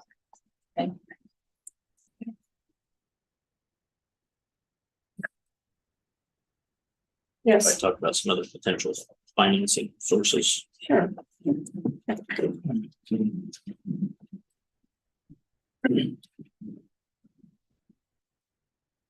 Good morning, almost afternoon, everyone. I'm Rich Barbarelli, County Clerk. We've been working on this thing since, before I had near as many gray hairs as I do now. All 20 years. Dan Hart, the previous public works director of over 20 years ago, knew this problem was coming. So with all your facts and figures on what other entities pay, I would ask you to look at University Parks and their special assessments they pay for water and sewer. You'll find that they're atrocious as well. It's just more difficult for non-incorporated cities to get these types of systems in. University Park, we're currently having to look at a lagoon project, and it's going to be somewhat affordable to them because they did qualify for a large grant. They got monies at the state that we were in line for too, but they got it rather than this project. So we had to do that too, because had we not received funding with the water special assessments they got years ago when we redid that system, it would be unaffordable to them as well. It's just more difficult for unincorporated places to find funding. All that being said, we have been working with Widow O'Brien's ever since the CARES and ARPA fund became available. They are grant professionals in the nation. We've been meeting with them weekly for probably 2 years. Our two biggest projects that we discuss with them weekly. I just had a conversation with them this Tuesday that have been on University Park and Keats. I was very hopeful we get some money at the beginning of the year for your project. We understand the county's not trying to force anything on you. Had we tried to force something on you, you'd had something by now and you'd be paying the assessments. We know how unaffordable this is. Finally got what I would say is a little bit of hopeful news anyway this Tuesday, and the lady that's working with us now says KDHE has made an award, but they have lists of people that are on the short list, meaning mentioned as it's been a huge problem and we need to get them a solution. They say Keats is now on the short list. That doesn't guarantee anything, but what that short list would pay for would be 50% of the project. Now, at 50% of the project, it's still costly, but 50%'s better than nothing. And they would also check with KDHE to see if they would do a loan for the other 50%, of the 50% match. Remind everyone, the county has committed $800,000 in ARPA funds for this project. And so we are doing all we can. The cost of increase to anyone that's in construction or business know what costs have done. So that's out of our control. Just one project we're working on, it might have been this one, Brian, but our early preliminary figures, after we went through COVID, just the cost of PVC quadrupled. That's not in our control, folks. That's not in their control. So we're working very hard at finding funding. Sorry the numbers move, but the only time they're not going to move is when we decide today and proceed, and then we can get some hard figures, but it's still unaffordable. So we're trying. So if you dissolve it, need to know that the commission has to have that $800,000 that the county has committed spent by 2026. So that's the ARPA funds. So we're hopeful. I think what really moved the needle with KDHE, we're just felt like we're beating our head against the wall with Widow Ryan's not finding grants, and they finally got a meeting put together with like 4 members of KDHE. One of the upper guys was there, and I just explained the dire need your community is in this project. And so I think that meeting helped move it up the radar a little bit. There's still no guarantee, but we are working on your project weekly. I've worked personally, and Clancy's the next in line to be in here as long as me, but in over 20 years to try and figure out something for this community. But we can only do what's legally allowed by KDHE and the EPA. And the EPA is actually the ones that ding University Parks, causing them to have to find a solution for their mechanical system going out. Thank you. Thank you.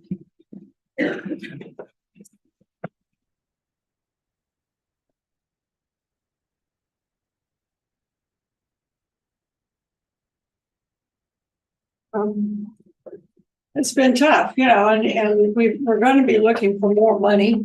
I would hate to see people lose their homes because of lack of a working sewer system, which could happen.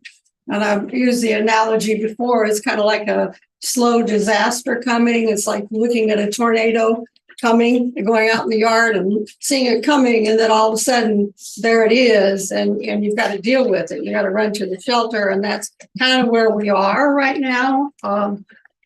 We've got to have some solutions. We've got to have something that will happen, or people will lose their homes eventually as their systems go out. Tough one. It's a very tough decision. I've come to the opinion on this that as it stands right now, it's just not feasible in this current state. I don't think we should dissolve the district itself. I think we've got to find a solution somewhere along the lines, but the direction that we're heading right now is going to force people out of their homes anyway. So we're not winning the battle. I think we need to stop and look at some other options, look at some other funding options, and figure out a different process. Because even if we go this route, what I'm hearing this morning, we're gonna lose on the other end as well. We're not gonna win on one side. We're not gonna win on the other side. We're gonna have to do something different. So to me, this project in its current state is no longer feasible. I'm not looking to dissolve the district. I'm looking to see if we can't try to go in a different direction.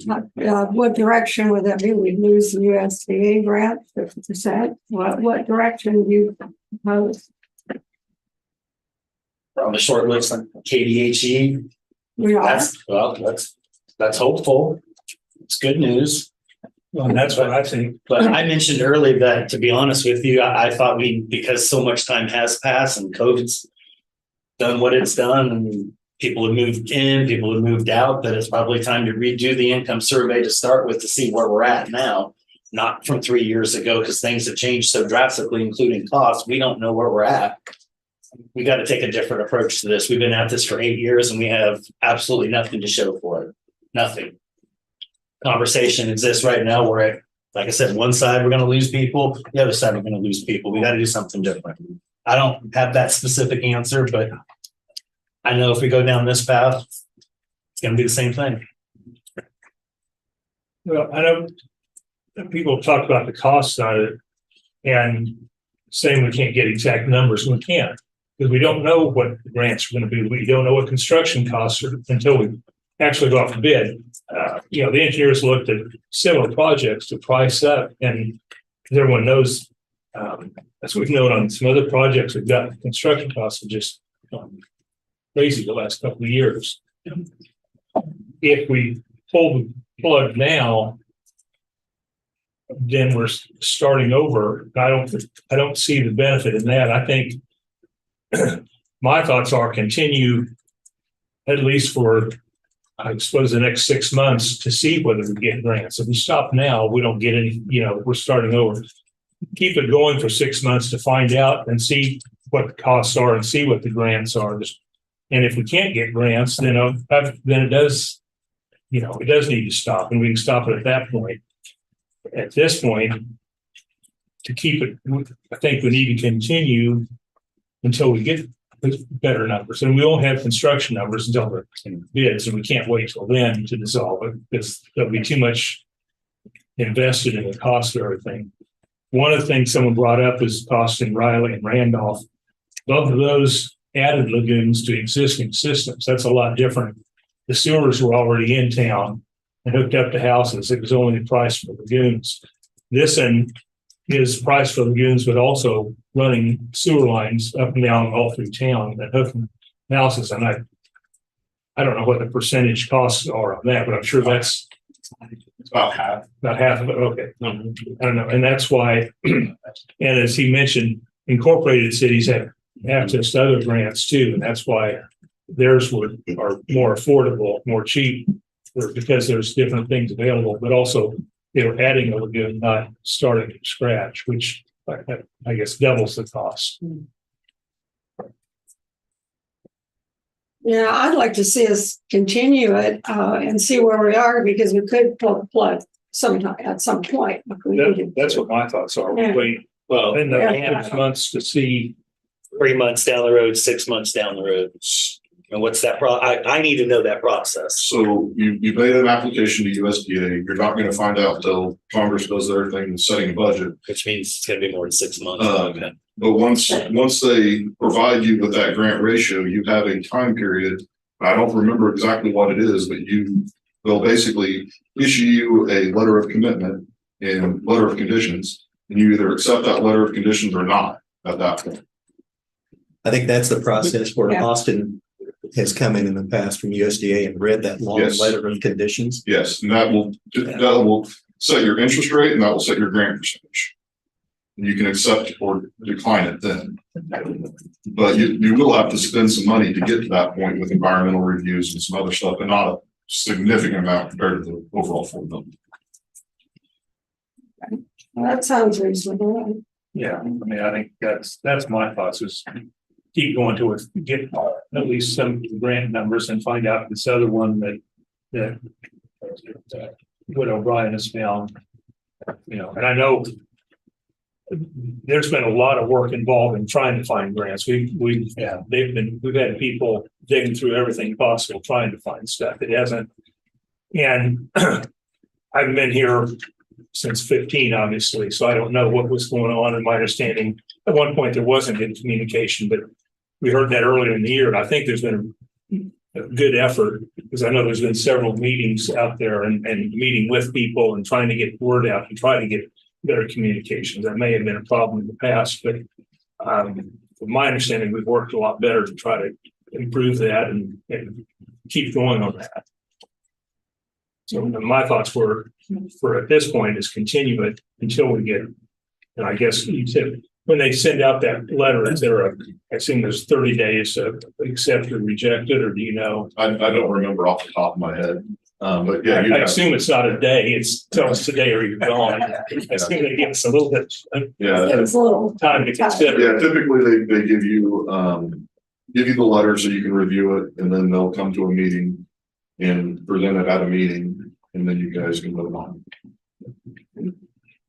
Yeah, Clancy. Yeah, I just had one point of clarification on that, just because I'm amazed. I remember the Austin Masters coming back and reading that awful letter that takes forever. But isn't there also, does it have some impact if we make the application, then we get awarded, in theory, we're told you're going to get the money, and then we decide, well, we're not going forward with the project. I mean, what happens then?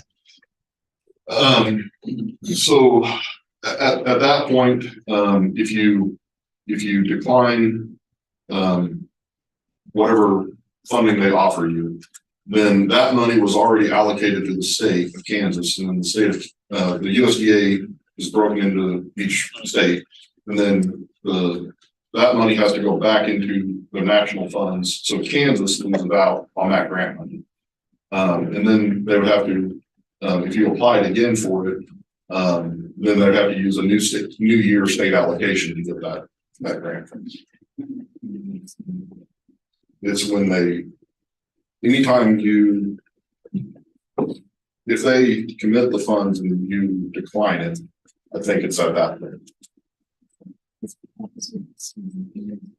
Once you expend the funds, so I'm talking about refusing the funds. Right. You get approved and then you decide, and I'm not saying don't do that. I'm just saying that is there, because I remember you talking to the board before about there is some impact. Yeah. I'm not saying it's necessarily on the district. Yeah, but there's some impact on funding levels in the state. Right. So just to be aware of.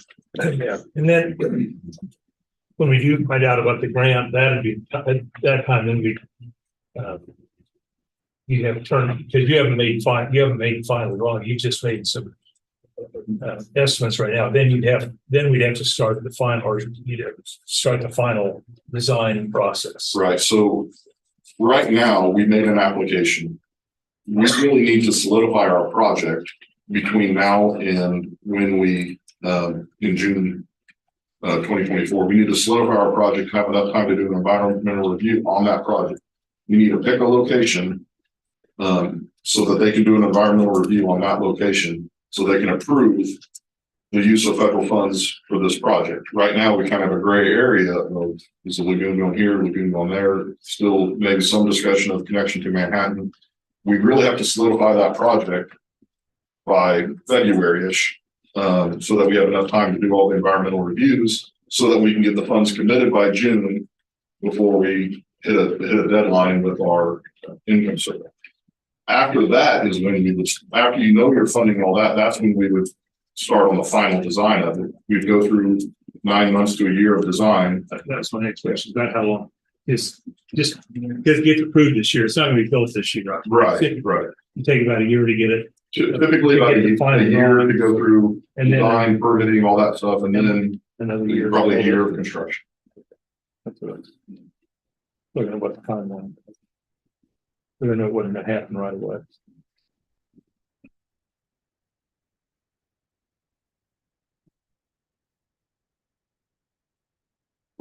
Do we want to make a decision today here or? Well, I think you make a decision. Like I said, my thoughts are to keep continuing until we have a final word on that. That's the only way it's possible. And hopefully we can get those numbers before these deadlines hit. I'm in agreement with that. I still think it's not feasible at this time. That's where I land.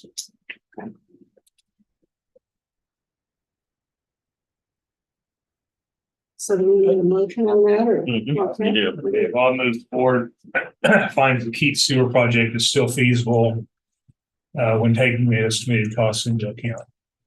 I would second that. It's been moved and seconded, for what? Well, part of the motion is, if I Yeah. understand it, that Yeah. you're gonna wait and see what happens with regard With to regard grant funding, other possible funding from the state. Yeah. Right, if I'm. Well, unless- the motion listed is pretty simple. It says move the Keats sewer project is still feasible when taking the estimated cost increase into account. That was really the intent of this, Okay. is since it exceeded the 10%, that's all you have to determine today. Okay. And we can still change that, at a later date. Right. Yes, Well, now, you can design, say it's feasible and stop the If the project. deadline's 6 months and, we're not getting anywhere, then at that time you can say, the project's not feasible, we're gonna discontinue. So. You want to restate the motion? or- Well, It's on. No, he had it. I'm the one that looked it up. He made the right one. So. Okay, it's been moved and seconded. The board finds the Keats sewer project is still feasible when taking the estimated cost increases into account. All in favor? Aye. Aye. All opposed? Aye. Okay. Nay, whatever. I think either works. I got my point across. Thank you, motion Commissioners. stands.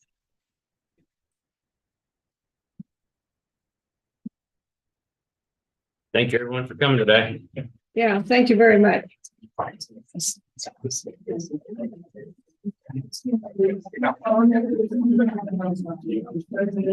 sorry.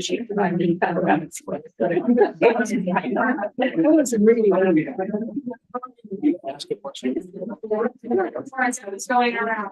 Yeah. And then fire. Yeah.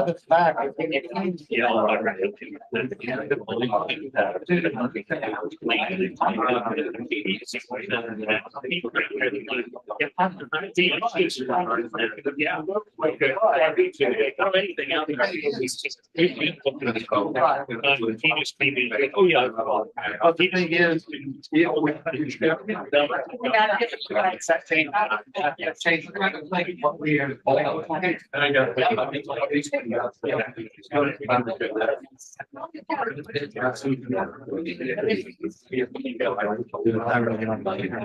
Yeah, it's not only.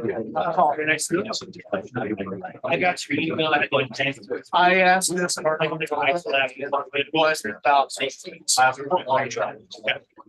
Because that would give us a better possibility.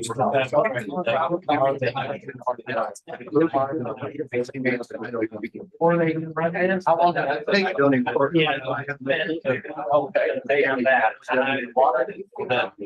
That has to go.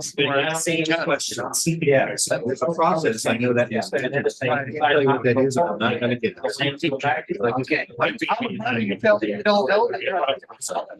I'm not in it, so it's going on. I don't.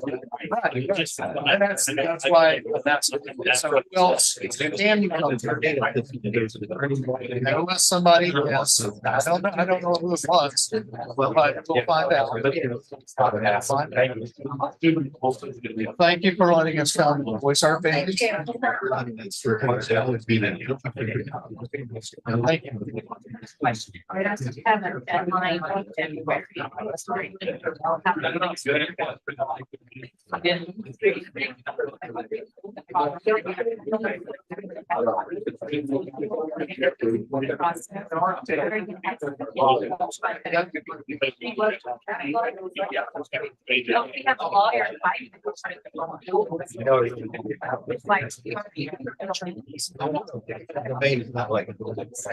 That's what we told you in the day.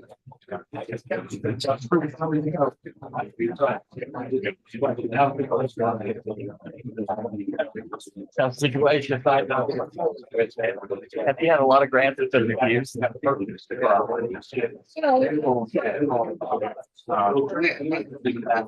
I know what is your Have you guys applied a lot? Have your grant writers, have they applied? Yeah, we applied. Well, I mean, there's like 7 or 8 other saying this bill. They're begging for rural communities. But it's gonna, I think you have to have have it done by 2024. And like I say, I'm no grant writer. Maybe there's things that, you know, Keats wouldn't apply for, but they keep telling me all the time, tell people to apply for the bill grant, there's all this money. And I couldn't write a grant to pay myself.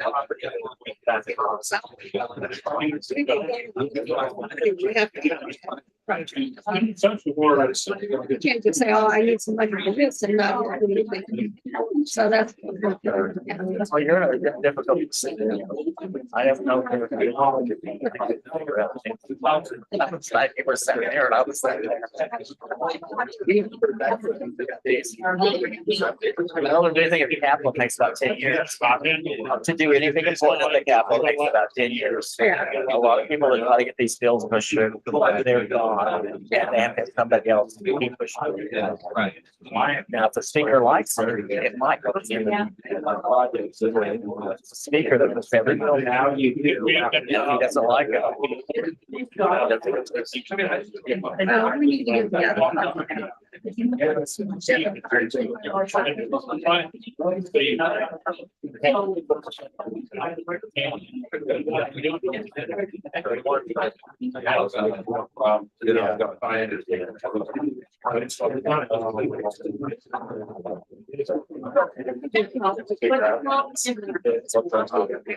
Yeah, anytime. We're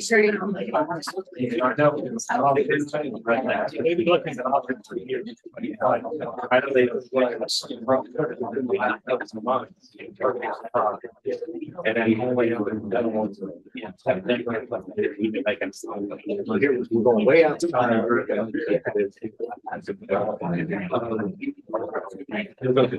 They have an adjournment. Yeah, that even doesn't continue the other times.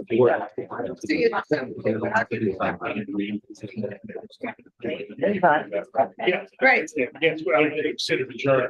We need to adjourn. Okay. We need to adjourn our meeting here before we continue on. So if everybody could either just comment that, just, we can't talk for a minute. Keep talking more than two of them, anybody. Yeah, you have you can't get one conversation on this. Individually, if you want. Yeah. But that's your choice. Okay. I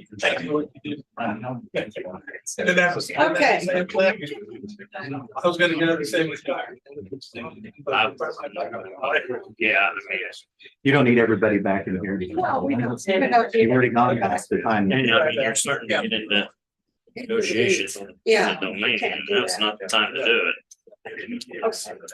I do need scores. Let's on a lighter note. Commissioner. Oh, I don't know. That'll get everybody's attention. I don't know. I don't have a good feeling about Saturday. Okay. They want me to 8.5 point spread. I don't know. He's playing quarterback for him. It's Saturday, but I know that's probably part of it. Been what, 15 years, 14 years, something like that? And they're due.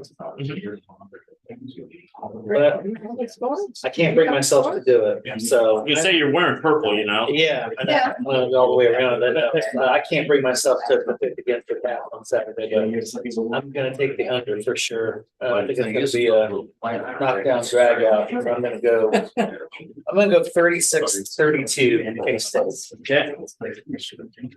Great. Okay, great. I'm 45-14. I like that. I think we'll keep rolling. I like that. I don't think they're gonna be. Yeah, if I got third stringer playing, I would probably roll that. Something's not good. We just haven't played good on the road though. No, we haven't. Catherine. I got 47-21. Clancy. 32-28. All right. And I went 28-24. Okay. But I'll take a 1 point win. Oh, yeah. And it's time for the cats. Yeah, because even with No late second field goal or field goal miss. I'll be okay, right? Yep, I want to adjourn and then we have city county at 4 o'clock. And remember, it's at the facility. It's Oh, the that's right. Public Works facility. So we want to just adjourn. straight. Adjourn now, yeah. Adjourn, yeah. Okay. I'm gonna go ahead and make a motion then that we adjourn, whatever today is. The 16th meeting of the Riley County Commission. Second. So moved and seconded to adjourn the 11-16 meeting of the Board of Riley County